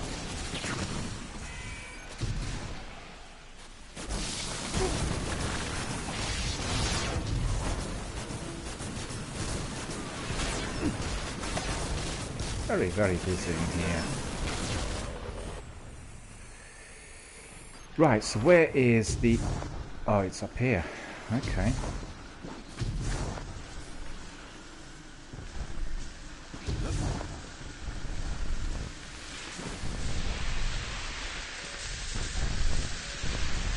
These crossroads are a knot in the tapestry of time.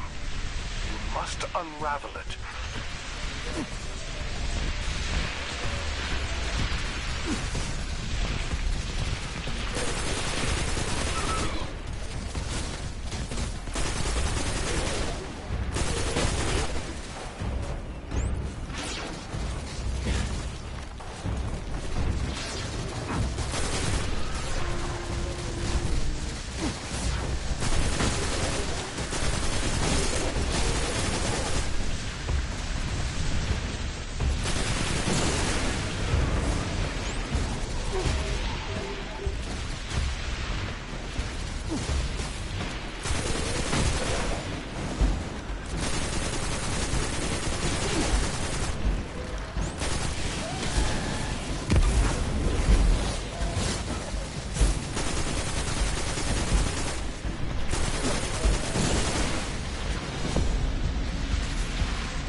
Too many of them in there. I need to work out what gates need to be disabled first of all. Maybe I'm doing the wrong one, I don't know. It's possible.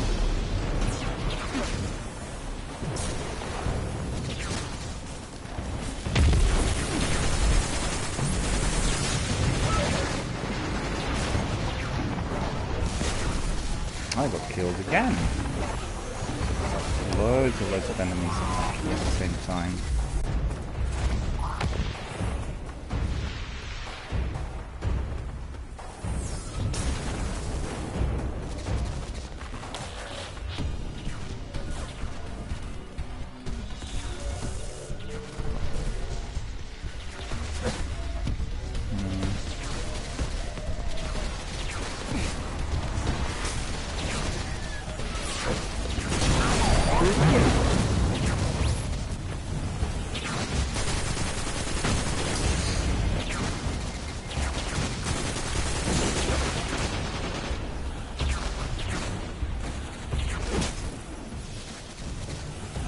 what's going on in here, to be honest with you. Won't be able to complete it, I think. So we need to destroy these gates and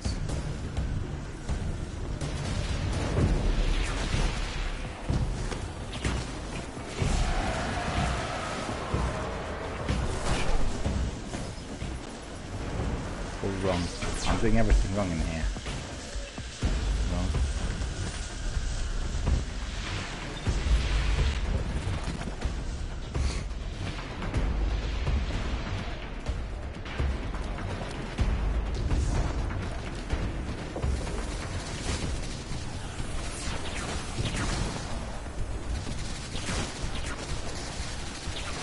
Just jump over the whole thing. In fact, I need to walk in.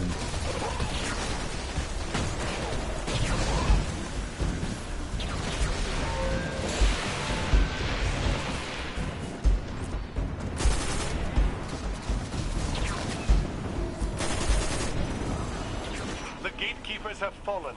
The crossroads are still. A commendable effort. Looks like we completed it, but it wasn't down to myself. Somebody else must have been doing it. Didn't seem to work for me.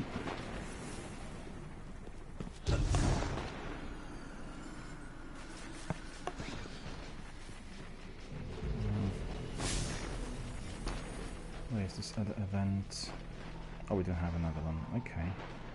So we got this pegged. We are looking for our mission. We need to pick up a flag. And that is going to be the next step. So all looking good. It's a bit disappointing. I was doing it the other day with some other people, and we were very busy, and I've been able to complete. I guess we completed it today as well, but I just seem to be doing the wrong thing all along, not knowing exactly what to do. I wasn't sure what gates were to be destroyed, and so that was the trouble.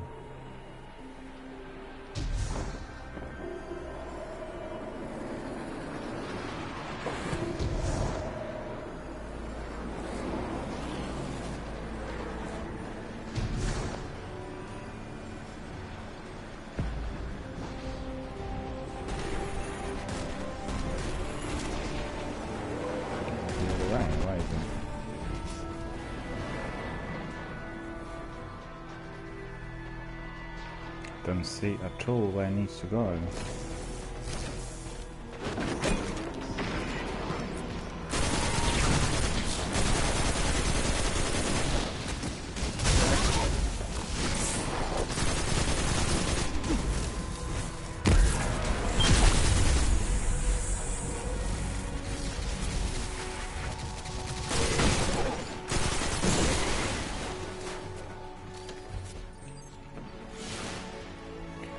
Where's the flag?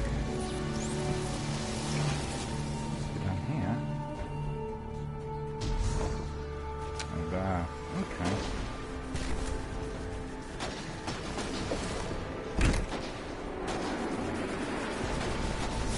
Simulation seed.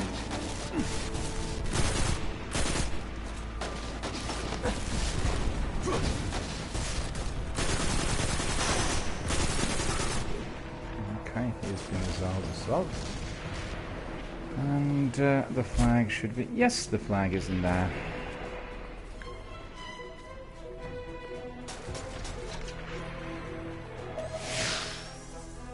Start the mission.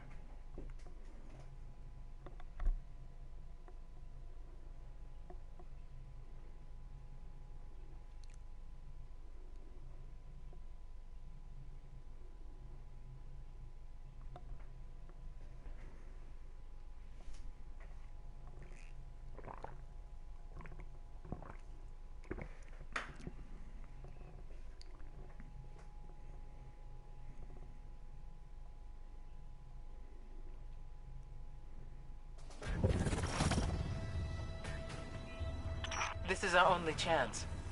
We use the infinite forest against the Vex, or we prepare for the end.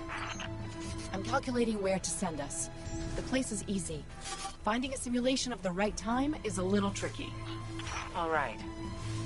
find the algorithm that produced the forest. That will lead you to Panoptes. We need to find the algorithm first. And we were glitched here already a couple of times, so...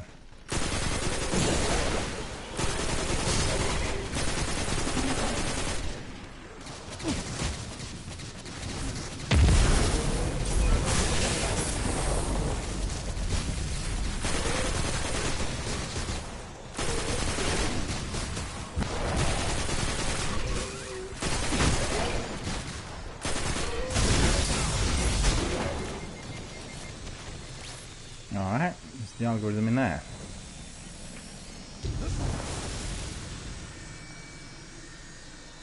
The Vex will know they're at their most vulnerable here. The simulation will be well defended. The point in history where you invent a reality engine, there's nothing more important. Look at that sculpture. That's ridiculous.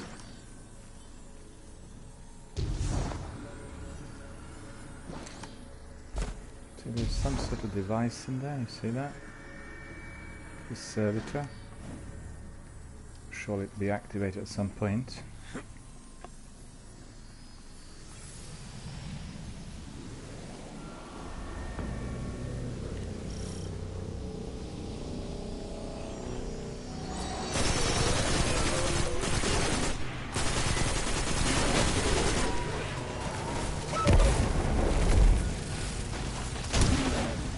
Yes, this was glitched early on. We couldn't get to this platform. Everything was bare. You recall my pain.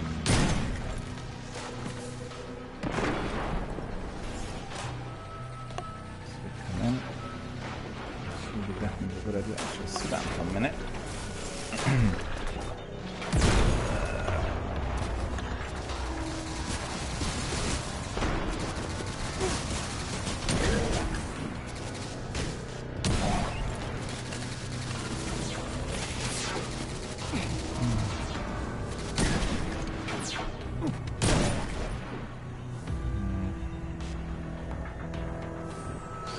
Ammunition. We are getting that new sword, and we definitely want a new, very powerful sword. So that is 500 sword, and the other one we'll get rid of.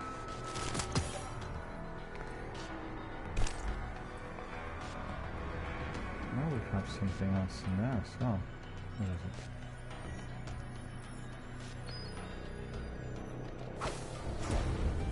Okay. And of course we want the other shader. The shader we want is called Atlantis Wash. So we are a bit smarter than that. Right. Atlantis Wash it is on all of our armor. Next we need to crack on here. See what our sword is going to do. Performed well so far. And we've done this before, I think. Or at least somewhat similar. Open doors.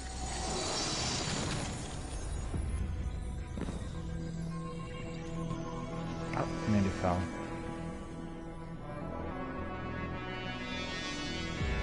Fell in here as well. So to see where the enemy is. Right behind us. Oh, right behind us.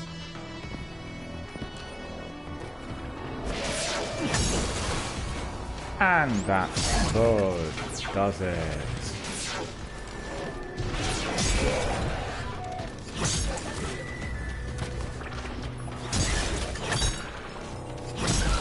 What? That harpy got away? To also tackle. Oops, we definitely need some of that special ammunition in there. Well, it's not bad, is it? Look at him. He is no more. But I need to pick up that ammunition. And maybe I picked up already. Didn't register.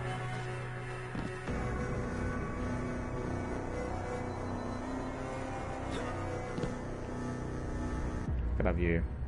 That view is astonishing. I was about to say I wish I was there, but perhaps not, considering all of those nasty enemies and malignant activities taking place in this Destiny 2 Forsaken world. Experiencing some of it would not be too bad.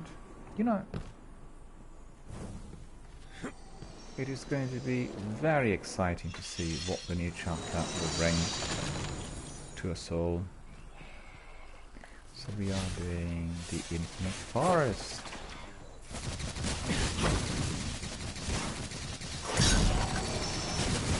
That was a bit risky because I could have been pushed.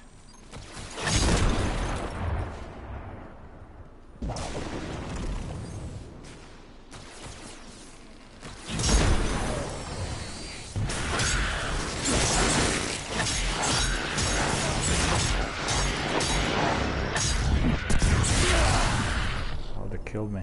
I was a bit slow. I should have used my super immediacy.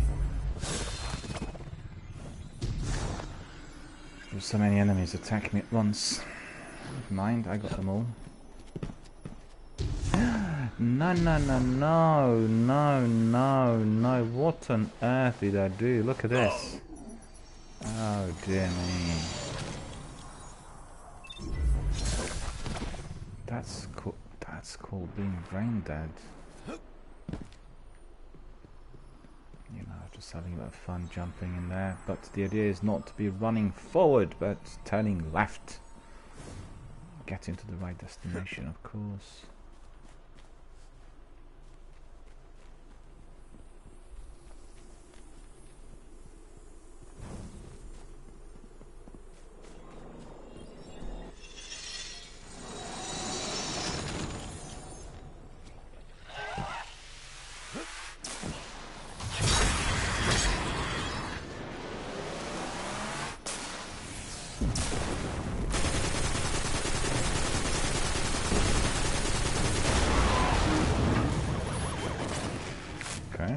Good. Firefly destroying this Cyclop in there. The Vex have been 2 steps ahead of us so far, but you and Ikora have given us a chance to actually surprise them. That's impressive. End to the past. I guess what I'm saying is, when this is all over, I might actually miss being your ghost. Just a little.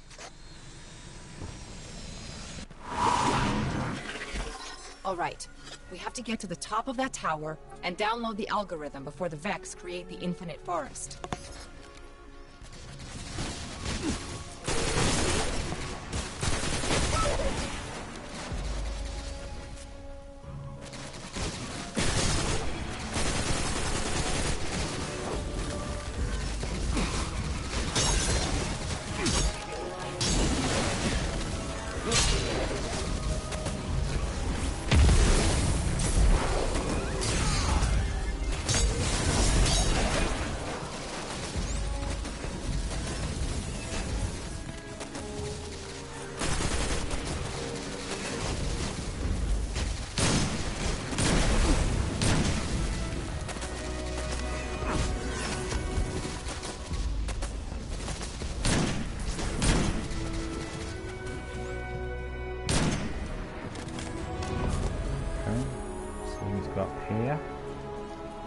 We need to jump and then simply get led to another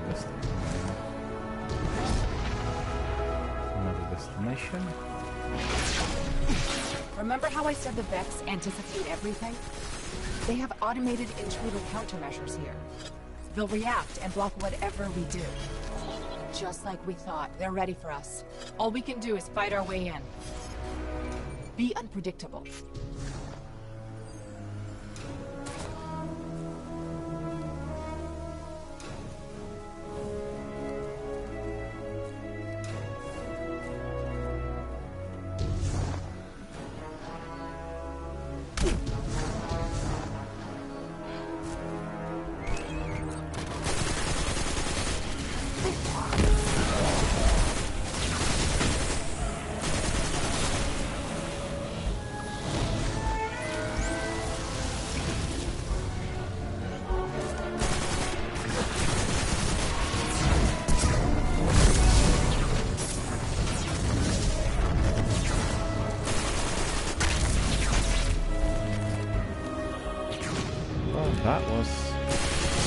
playing a hero in here. In fact, I could have died easily. And we'll go in here.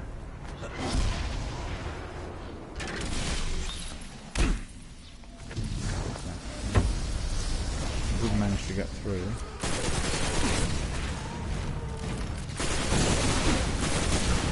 No, we need to get away from that.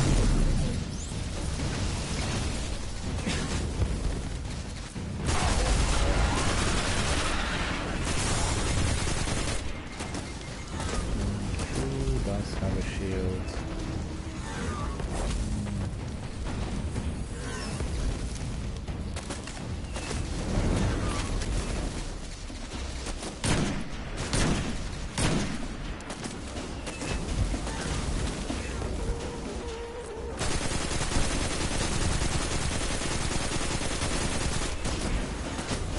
Immune all the time.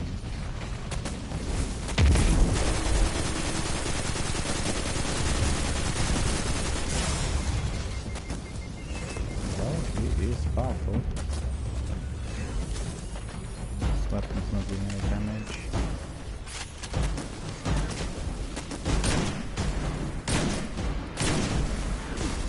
No?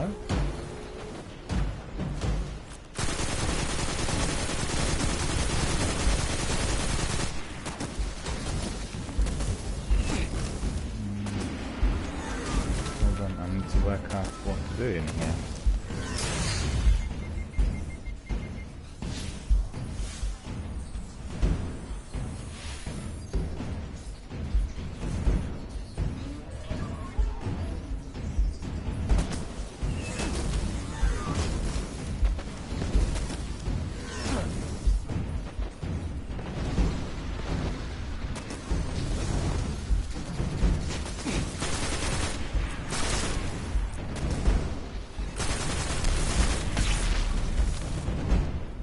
Shields on.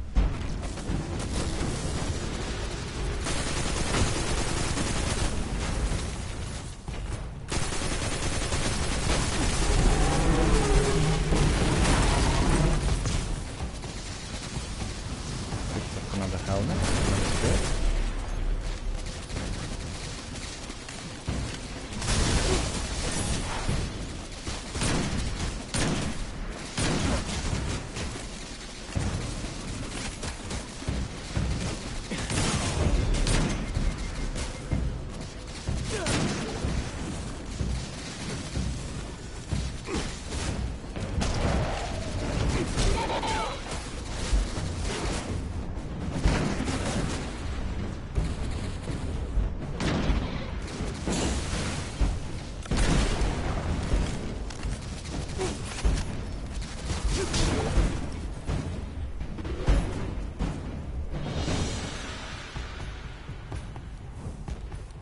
Oh, we've got this one as well.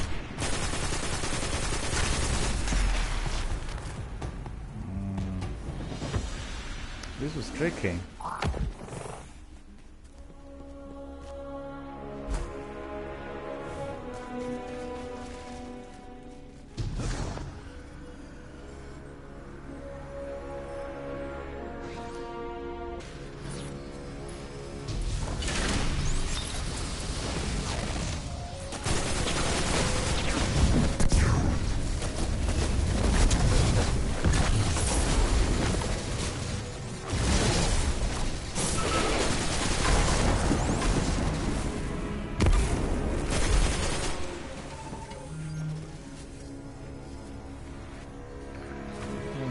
All destroyed rather easily in here. And that other got new Warlock Bond and another helmet. So that should be 500 I think as well. So let's quickly have a look. That's looking good as well. There we are. 500 it is. And we'll put the same shade on. Where is it?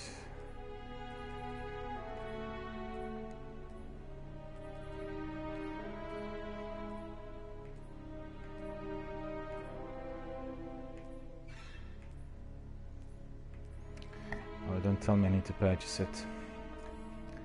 Collections, shaders, come on. flare.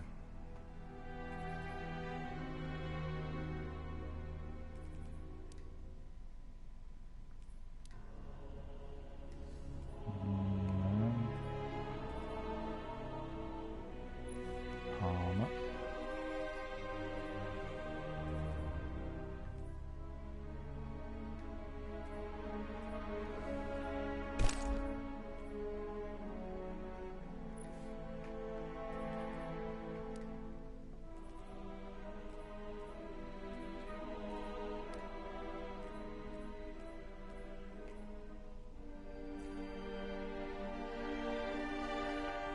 I just seen Atlantis washing there. There we go.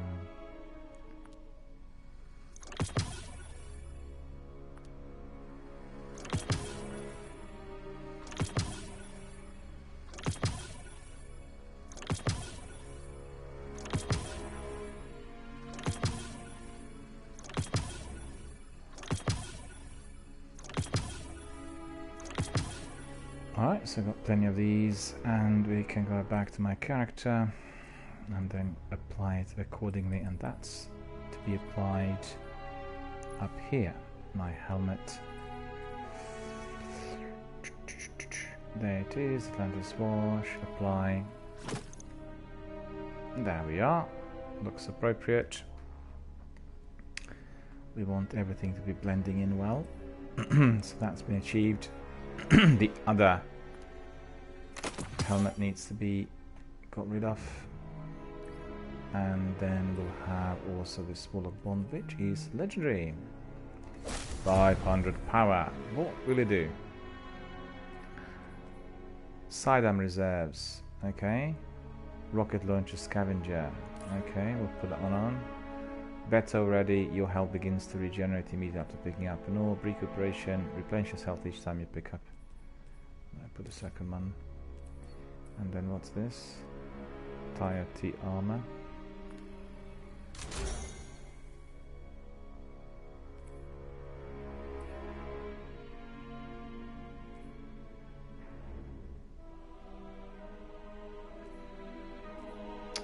Yeah, this enhancement cores are really hard to get. It's got to be said. And infusing is not really necessary in here. Anything else to have? No, it doesn't look like it. Alright, just bear with me. I'll be back literally in 1 minute.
There we are.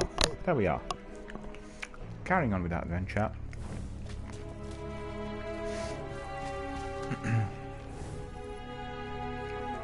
See, there isn't enough detail in here, I've got to say. You can see the character, it's been beautifully designed, but the background is not as good. Oh well.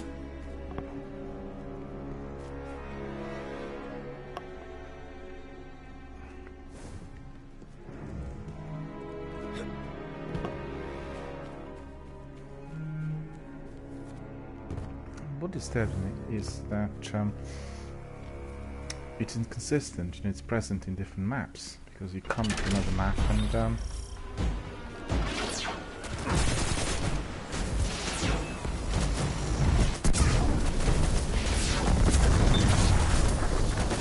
he is immune.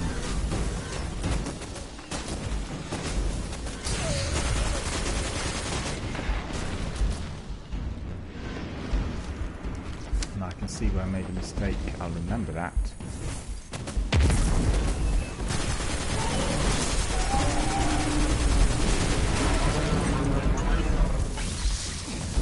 So he's been destroyed. Look at him. I hate him. Another one there as well.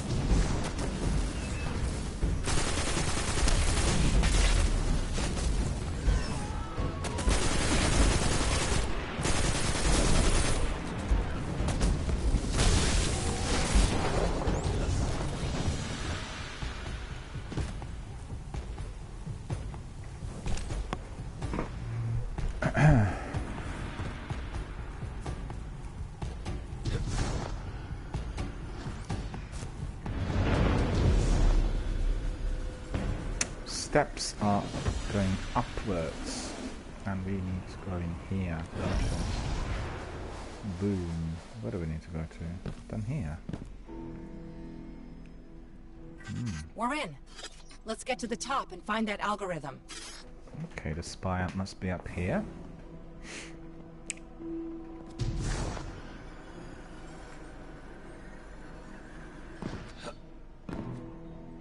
I think this is probably the quietest Destiny 2 broadcast I've ever had. I don't know what's going on. I wonder whether the outages already had started. They said the maintenance was going to resume tomorrow, so I'm not sure.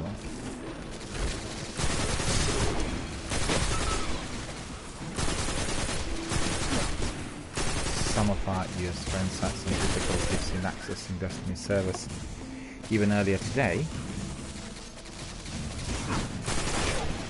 Destiny 1.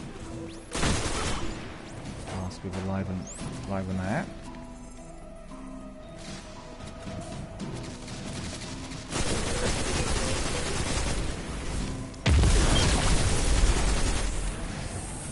Yeah, these supers are very powerful in here, a lot more powerful than in Destiny 1. I think some people complained. I remember one of our community members telling me super is far too powerful in here.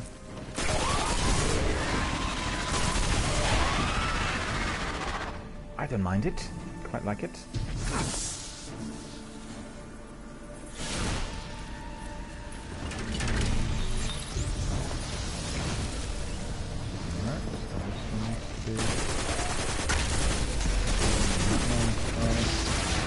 Come on, hurry up.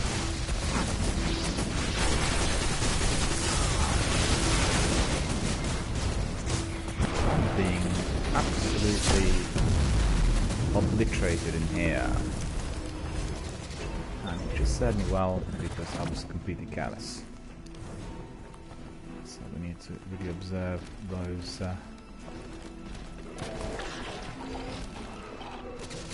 from far.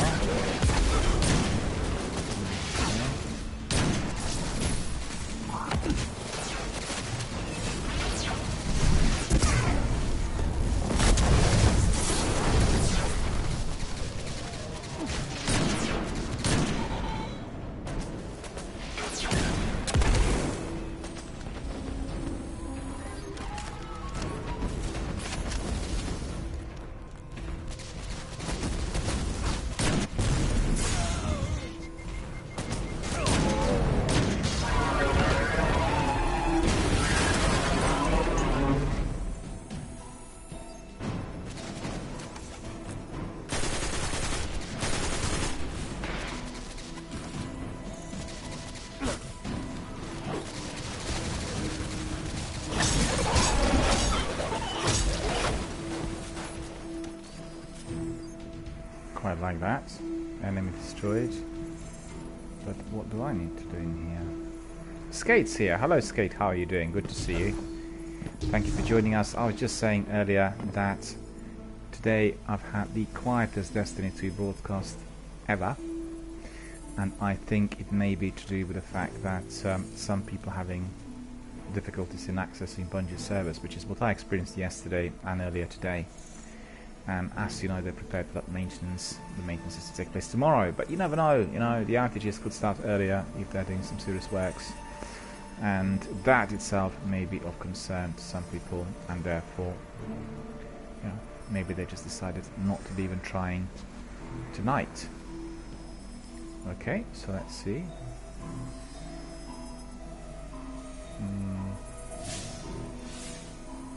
We need to go there. All right.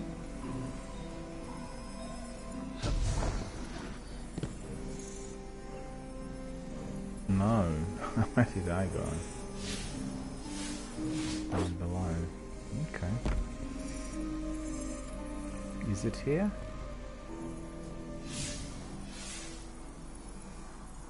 There.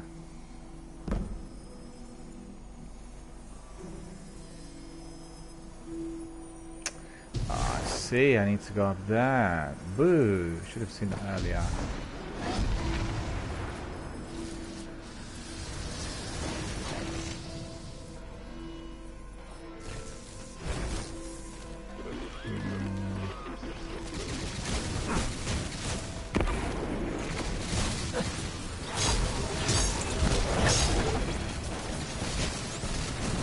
Get my super for that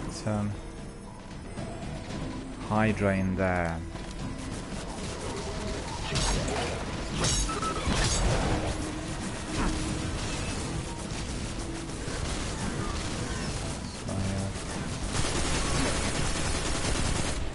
That caused some damage, and it's alright.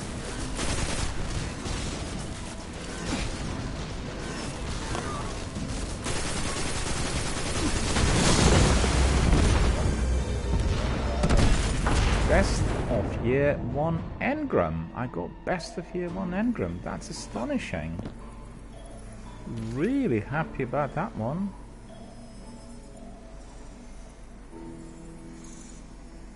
So that will be with Tess Everest, I think. Okay, let's see what else we've got there. But I picked it up after I destroyed this Hydra. Best of Year 1. That's pretty good, hey?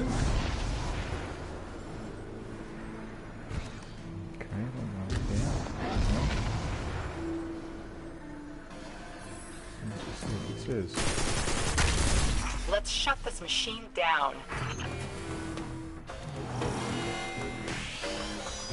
Wait a minute. I'm here all by myself, am I?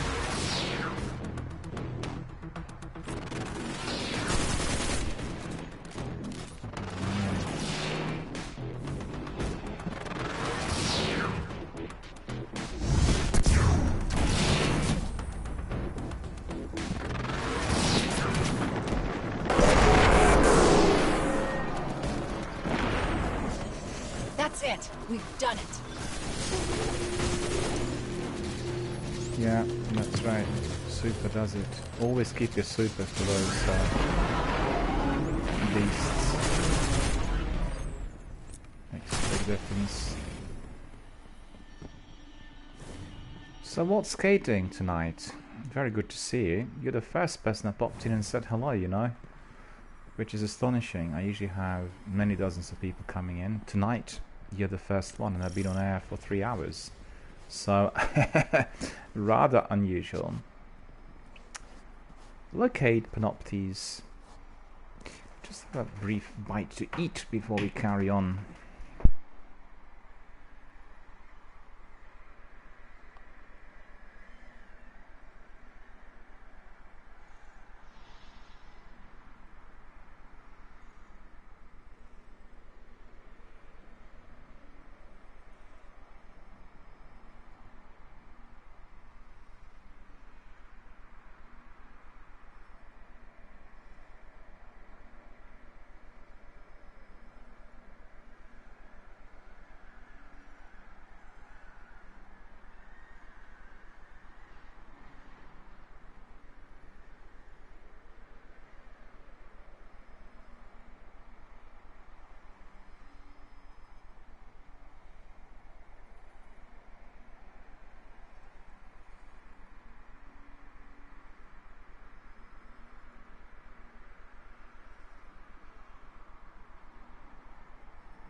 What is Gage doing tonight? Are you also playing Destiny 2? Are you also playing Destiny 2, or you perhaps doing Destiny 1? Maybe you could let us know. I'll take a screenshot of this because this is quite a big achievement in here.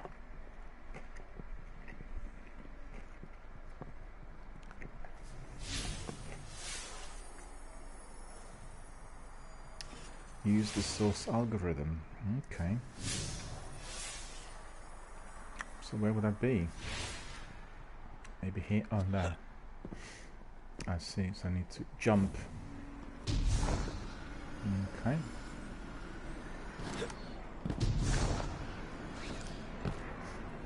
Need to jump up there. Oh, that's the source. Bingo. Scanning. Isolating Panopti's patterns. Overlaying onto the map. And... got him! Panopti's always ends up in the same coordinates. It's over. This is how we beat the Vex.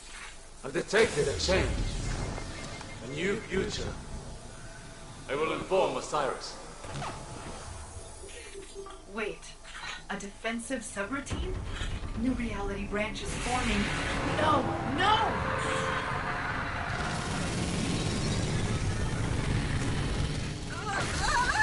Stop me!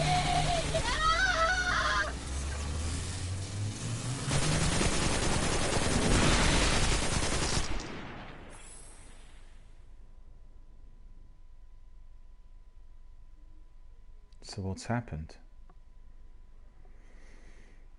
What on earth has happened? Where are we?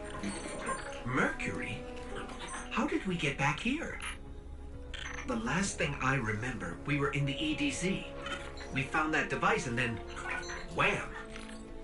Oh, I feel so strange. Like someone's rearranged all the furniture in the house, except the house is my brain. All right, look, I never thought I'd have to ask this, but who else has been inside my head? Accessing memory core. Huh, you've been busy. Correction, you've been busy without me. I don't know how I feel about that. Wait a second, there's something else in here with me. Encoded holo images. Big ones. Definitely Vex. Look, I can't decrypt those files or open the gate. We need backup. We need Ikora. Good idea, right? You're welcome. Wait, why did I just say that? So we completed it. We need to go back to base.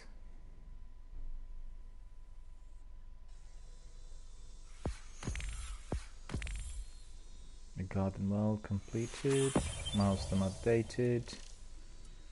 Talk to Ikora in the city. Milestone updated. Talk to Ikora in the city. Milestone updated. Talk to Ikora in the city. Milestone updated. Talk to Ikora in the city. My goodness, we talked to her so many times. So let's see, what is the idea behind that?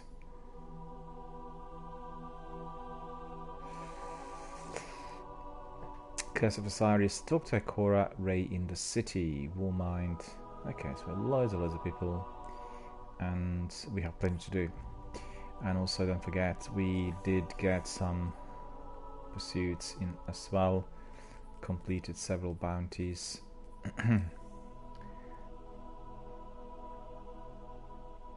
I think we'll go back to Ikora first. Back to the city, the Traveller. As you could see, everyone wants to talk to us. We have 1, 2, 3, 4, 5 different quests in there. We'll see whether we'll do those straight away or not. We'll decide shortly.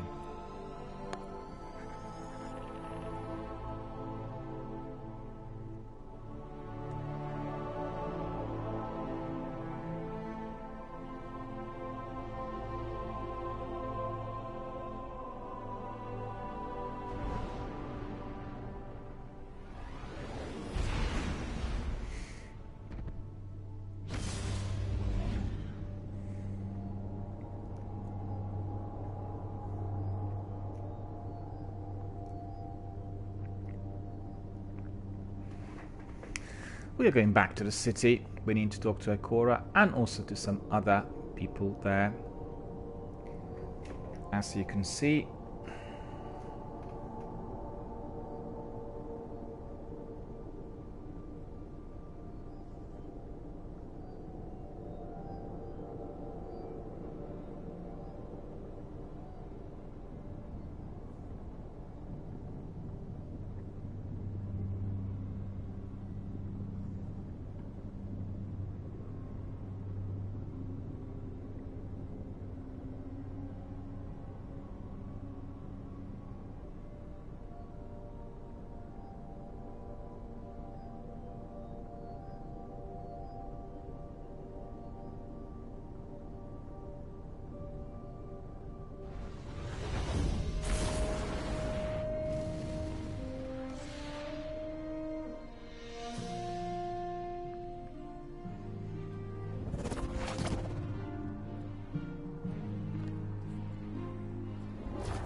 Control, I'm calling in a 232.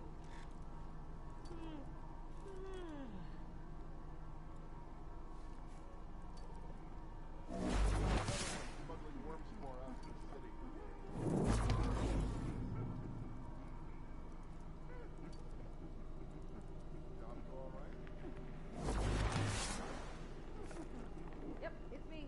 I'm heading over to docking in 6. Smuggling worms for us in the city.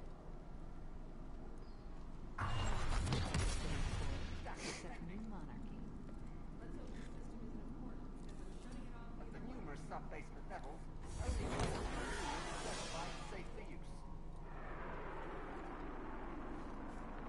Maintenance pending.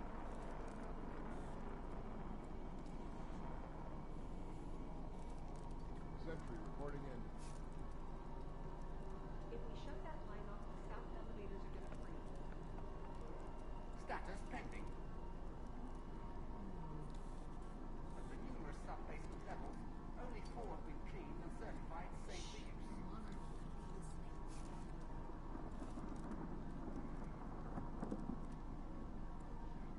No sign of them here. Task list updated.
We are back home, and we are going to be doing some admin. Checking. Just one weapon, vinegar. 500. Thank you. So that's pretty good. We wanted to get 500 kit Need and loot. something new? Eververse has it. Sidearm vinegar. Anything for you? We'll reach 50, 500 rather quickly. Okay, Tess Everest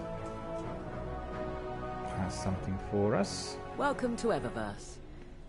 Thank you, madam. Will you have a moment to spare? I have the best of year 1 engram for you, madam. Will you proceed if you have a moment to spare?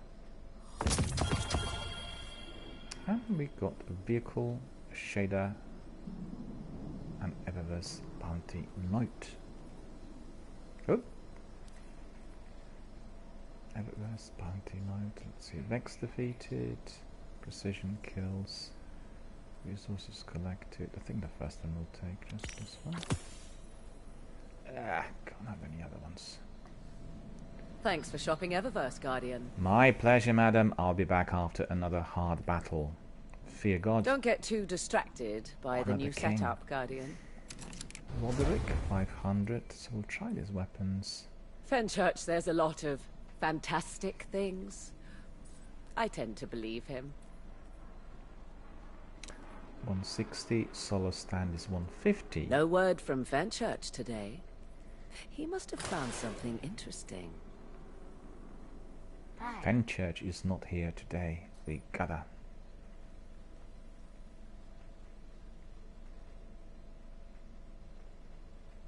Our inventory is stocked, so no rush.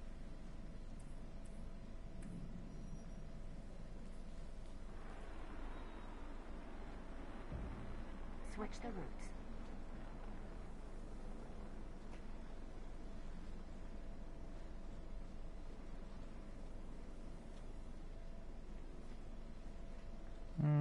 That's all done. Okay. Name, Guardian? So let me see, is there anybody else? We live in dangerous times, Guardian. I hope you have something for me that might... What can I do for you, sir. Warlock? I have some interesting finds for you. Will you have a look? So we have one prime engram 506 power. And we'll decrypt this one. Another weapon, energy weapon, and something else. Didn't see what the other thing was. So the energy weapon should be 506. Misfit automatic rifle. So we'll use that with pleasure. And then we'll have a look at... well, there must be some consumables that I was given as well in the inventory.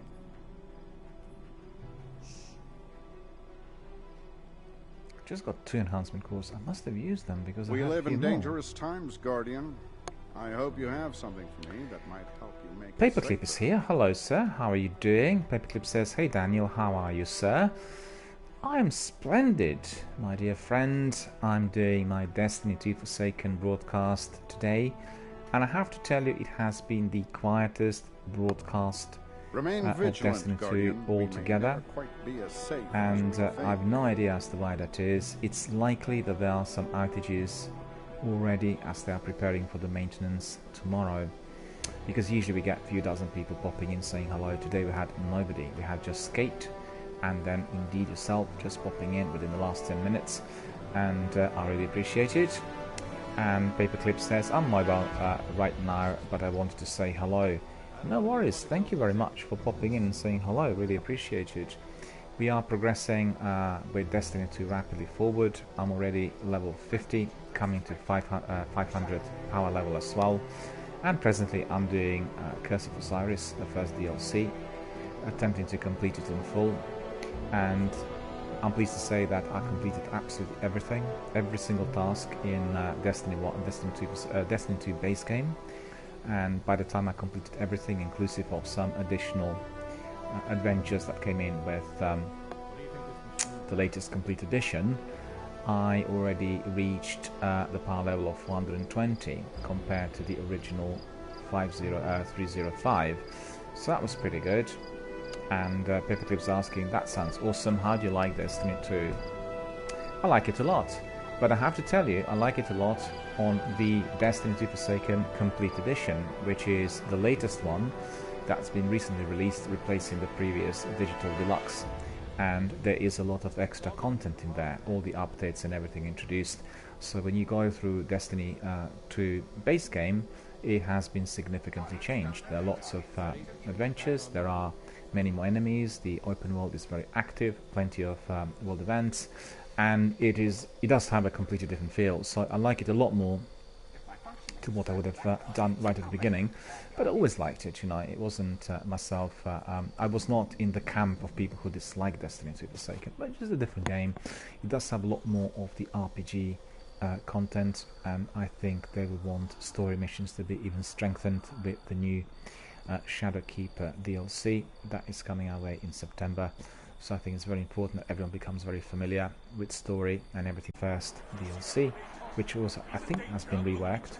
I remember people telling me that there was nothing to do in there, and that's definitely not my experience. I've been very, very busy with Curse of Osiris. Although initially it was glitched, I couldn't get to the first mission, and Warmind I think is going to be exactly the same. In fact, I started with Warmind because I couldn't get that first mission on Curse of Osiris to run, and I asked my friends here, and Captain Jack helped me, you know, to get to it. And the glitch there was that I didn't get any notifications for milestones, so I didn't realize that there would be a notification there for, you know, another thing to do, and I was just literally looking for another mission on whatever the planet was, planet Mercury, and I had to go to another planet, and I didn't, you know, couldn't find it. And Pepclip says, I just finished Forsaken storyline today. I've been playing Destiny 2 for nearly 2 years now, but I never finished the story, always playing Crucible. Well, Gambit and the Crucible are the most popular parts of Destiny 2 for certain. Many people pop in every day asking whether I want to join, and I can't because of my internet connection. And you know, Gambit in particular I think is a novelty, and a lot of people like the idea of battling both the PvE enemies as well as the other teams, and that certainly is drawing a lot of attention, and some of our friends here are doing it relentlessly, day in, day out. And I know some people saying they spent like 6-7 hours doing Gambit, and I find it also quite interesting, but I couldn't really do anything due to my upload speed. You know, other people are so much faster than me, and they could see me before I could see them. And coming back to the story missions, I think in Destiny 2 Forsaken we are observing somewhat more of a linear narrative, although it's not completely story missions replay. And I'm doing this now repetitively in order to familiarize both myself and my community members with the story in view of Shadowkeep coming out in September. I think it's very important, particularly for our junior Destiny gamers, to get to know what's happening, because there will be some characters remerging in Shadowkeep that we already have seen before, inclusive of some of the enemies, and you know, so it is going to be a very good refresher for us all. So we started today. I completed all of those story missions on Earth, and we are on the last one, the last mission of the Moon, and we will complete that one tomorrow, and we carry on then with other planets, and then with DLC and everything else. And I have to say, it's the first time I'm doing the story missions in Destiny 1 in a linear fashion, in a chronological order, and I still find it a bit confusing. What they talk about in there is a bit, you know, hard to grasp, and you know what the character will be doing, you know what the enemies are, but the actual animosities and the actual activities between characters, I think therefore BioWare and Bethesda, they really excel in that storytelling, you know. Even with Halo, they were all focused on blending in some story with a lot of action, and particularly the multiplayer activity. So, you know, I think with Destiny 2 they will want to excel on all fronts, and certainly compared to what happened with Anthem, Destiny 2 Forsaken mastered the multiplayer. You know, Gambit and the Crucible are very, very good, and they're a lot more polished to what you had in the Crucible on the year one of Destiny 1, you know, and is just definitely very enjoyable for anyone who likes PvP or who likes playing death matches. I prefer Battle Royale and, you know, bigger maps and tactical kind of approaches, but in here it's just all about speed and ferocity.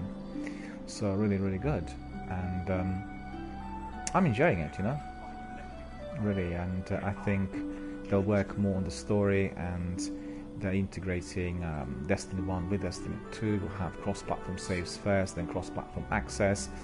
You know, a lot to be excited about. I think Bungie are pursuing their own direction since last December, ever since they kind of departed from their liaison or the contracts linked to Activision, and therefore I think the content, the approach and everything else coming out of the developer is very much blending in with community's wishes.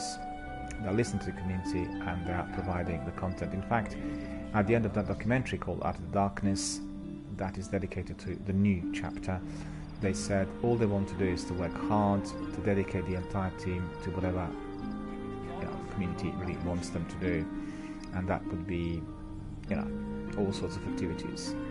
And they also believe that strengthening the story and making it more playable with certain characters will be definitely of interest to everyone, and I agree. I think I can see the difference already as I'm progressing here. I really like my complete edition. I think the experience has been very, very good so far, and I'm looking forward to carry on with other DLCs and then Forsaken as well as the seasons. Lots of people are loving the Season of Opulence, and I'm very pleased to see that Captain Jack is loving it as well, although after watching some trailers he was not particularly excited. And Pip keeps asking, do you have a preference between Destiny 1 and 2? I realise both are different in their own right. I wouldn't say so. I spent maybe 1,500 hours of broadcasting. Didn't put it together correctly. About 1,500 hours of my broadcast here were dedicated to Destiny 1. So it's 1,500 hours of Destiny 1 broadcasts on my channel during the last year, since the channel started. And I guess I feel closely aligned to characters and activities there after trying out everything and playing them many times. But on the other hand, I find Destiny 2 to be, you know, like a discovery, and it's a journey. And as the game is constantly developing, we are in for many more surprises. So at the end of the day, I would say no, I just like the Destiny universe, and I enjoy participating here together with my community members, and, you know, enjoying our discussions, as well as lots of online activity, like in-game activity when we squad up and do 5 teams of 3 and do everything together. And most importantly, I think Destiny is one of the best community-based games ever made. There's so many different areas where people can just get together and then talk about different ways of approaching, you know. Although it had very, very frosty response from the industry and fans initially, and you could see it does take a bit of time and patience to get everything to this level. And I'm certainly very, very thrilled that I selected Destiny to be the main game here on my channel right from the beginning. And therefore the channel grew rapidly. We have loads of people coming every day, and in fact it's getting even busier by the hour, you know, I have to say, because I've seen other people are not streaming Destiny 1 anymore, so you have maybe just a dozen streamers doing it worldwide, and therefore everyone who loves Destiny pops in and has a look at DRBMiller Gaming Dialogue channel, and the influx has been quite astonishing. Not everyone follows the channel and not everyone subscribes, but many people pop in and, you know, have a look and then maybe say something. And we've had lots of people joining us after a few months of just popping in and having a look. And Paperclip says, wow, I out in about 800 hours in Destiny 1, although I probably put in the same so far in Destiny 2. Well, you know, I wouldn't have done more than that or even less than that had I not been broadcasting. And on average, I broadcast Destiny 6 to 7 hours a day. And I do stream on most days, which means 7 days a week, and that's basically the reason as to why so many hours have accrued. And the vast majority of those hours have been in a joint activity with other people, you know, so it's both playing the game live on air with other people, as well as just chatting and debating on various topics. And sometimes we have lots of topics to talk about. Most of the times it's, you know, these topics are video gaming world related, but we did have a few people coming in recently also talking about their environment and how they were sort of experiencing day-to-day life and work and all this, and I think it's always fair to engage with some of those issues as long as they're not party politics or, you know, fears. We like hearing from our members on what's happening in their neighborhoods and how they're experiencing kind of present day and age, work environment and everything else. And we talked the other day, we had lengthy discussions on as to why there are 2.5 billion people engaging in video gaming, and we all concluded that a drive to detach from day-to-day drudgery and pressures of paying the bills and, you know, chasing trains and cars and trams and all other means of transport in our big cities, you know, video gaming becomes a very good alternative when one wants to relax and detach from all of those stresses of everyday life. And we definitely agreed on the fact that it seems to be rising, the drive and the need to be able to detach and forget. But I really think what's happened in the last 5-6 years has been truly astonishing.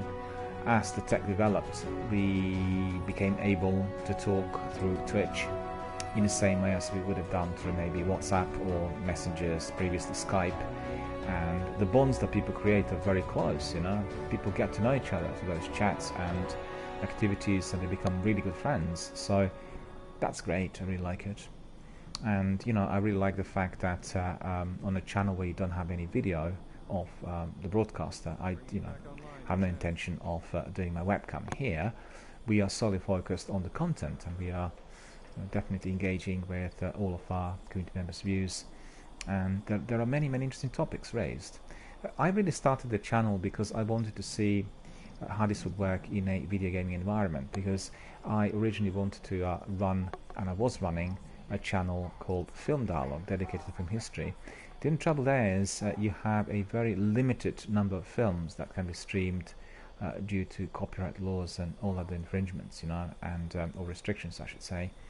And therefore we couldn't really operate in the same fashion. Hopefully in due course that will be possible, and I've seen that they introduced the Rabbit now, Netflix and Amazon Prime Video, so that's, you know, that's quite good, although I prefer archive films, and the forum like this would be absolutely tremendous on the global scale for people to unite, watch films together, discuss issues, and, you know, share the views, and that certainly will be evolving very shortly, because I put my other hub on hold during the last 8 months as I was working on this channel.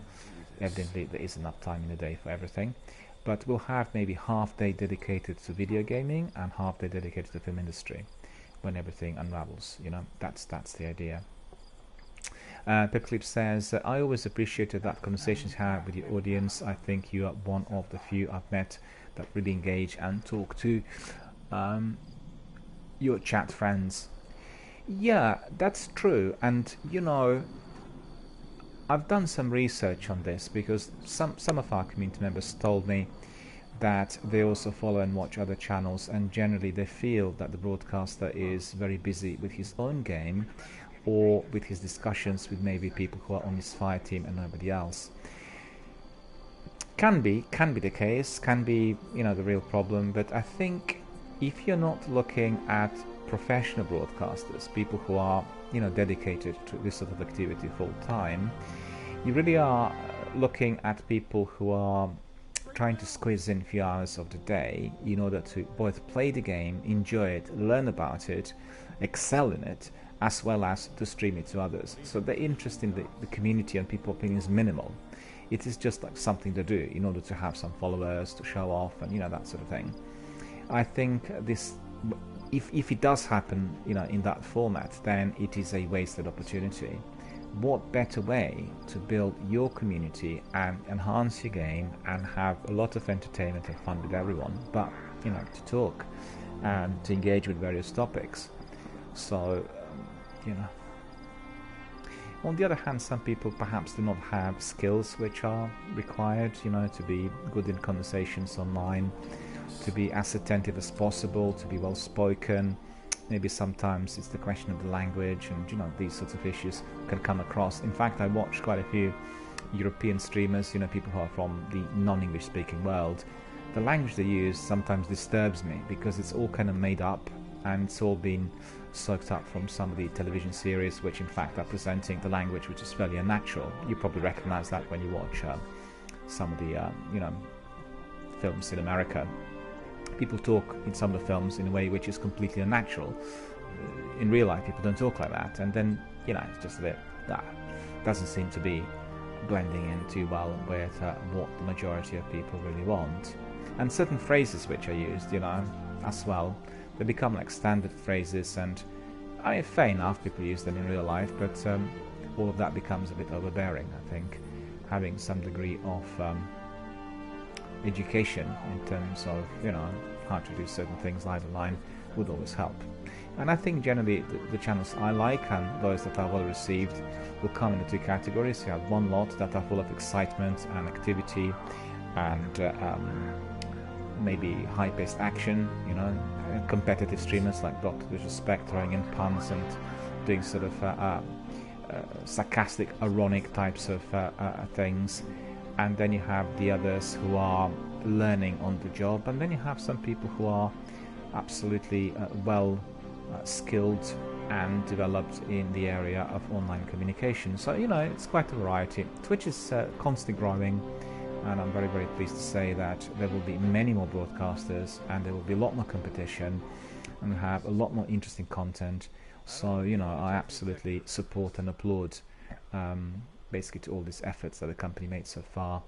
And when I talked to the executives a few months ago, you know, at their European headquarters on New Oxford Street, they said we just couldn't believe the figures. We couldn't believe how everything took off, because, you know, from 2015 to today, it's just roughly 3.5, 4 years, it's just gone astronomical with the interest and everyone's participation, and they still were not technologically advanced enough to suffice the interest.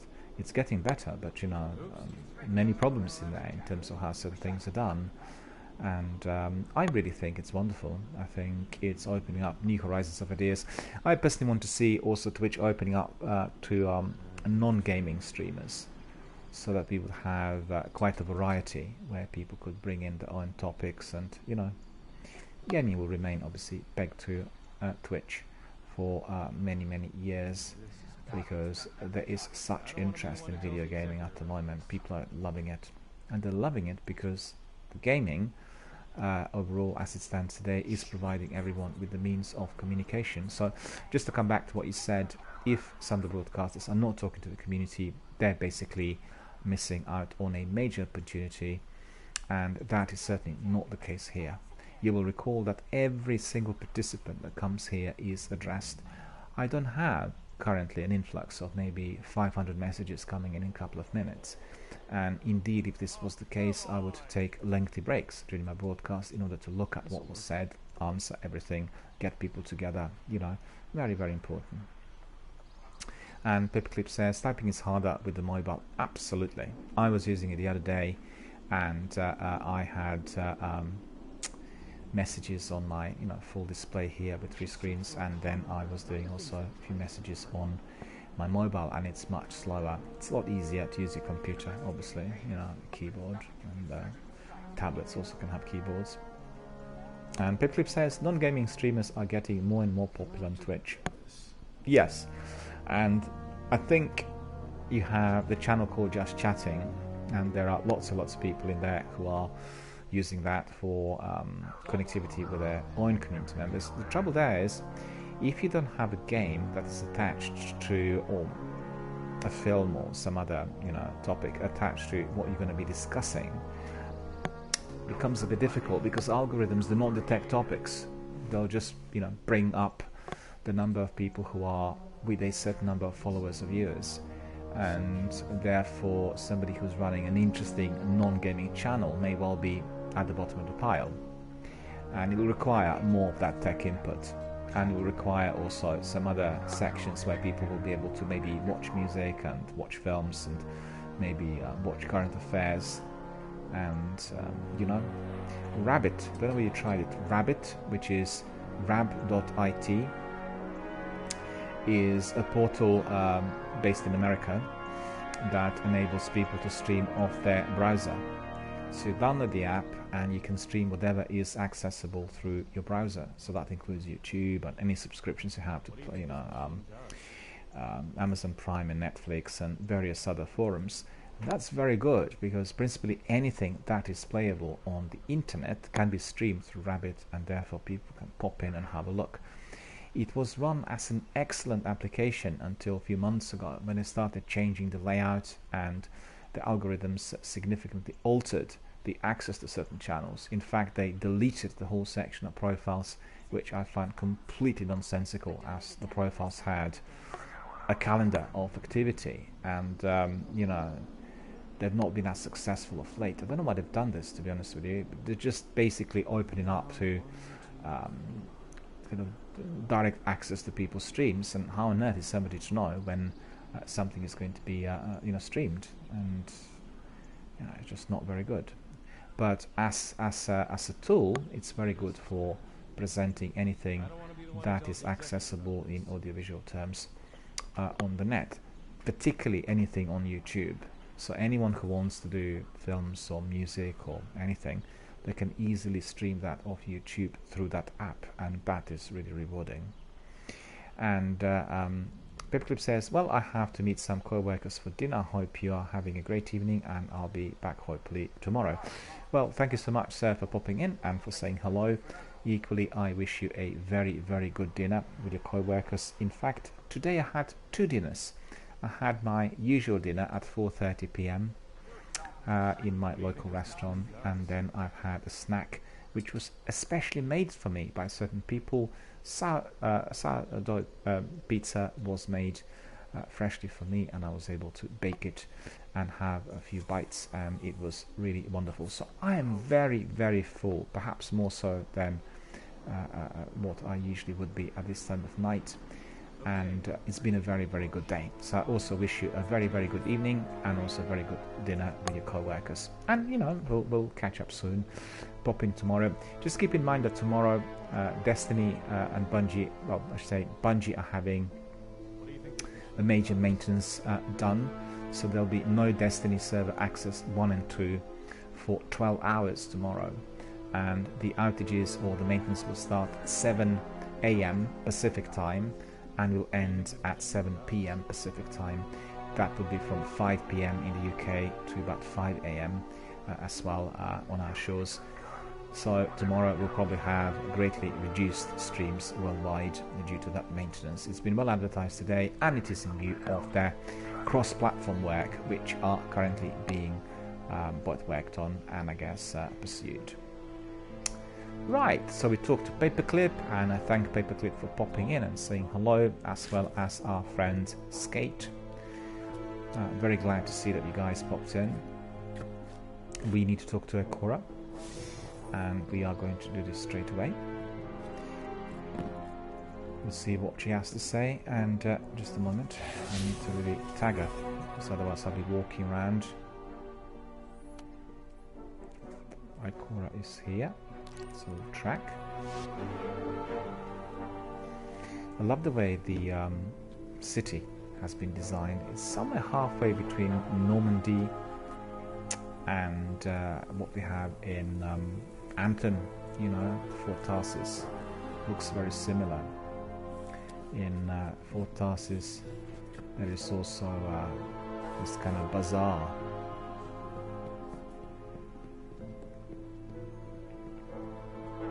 And the Cora is down here, as always.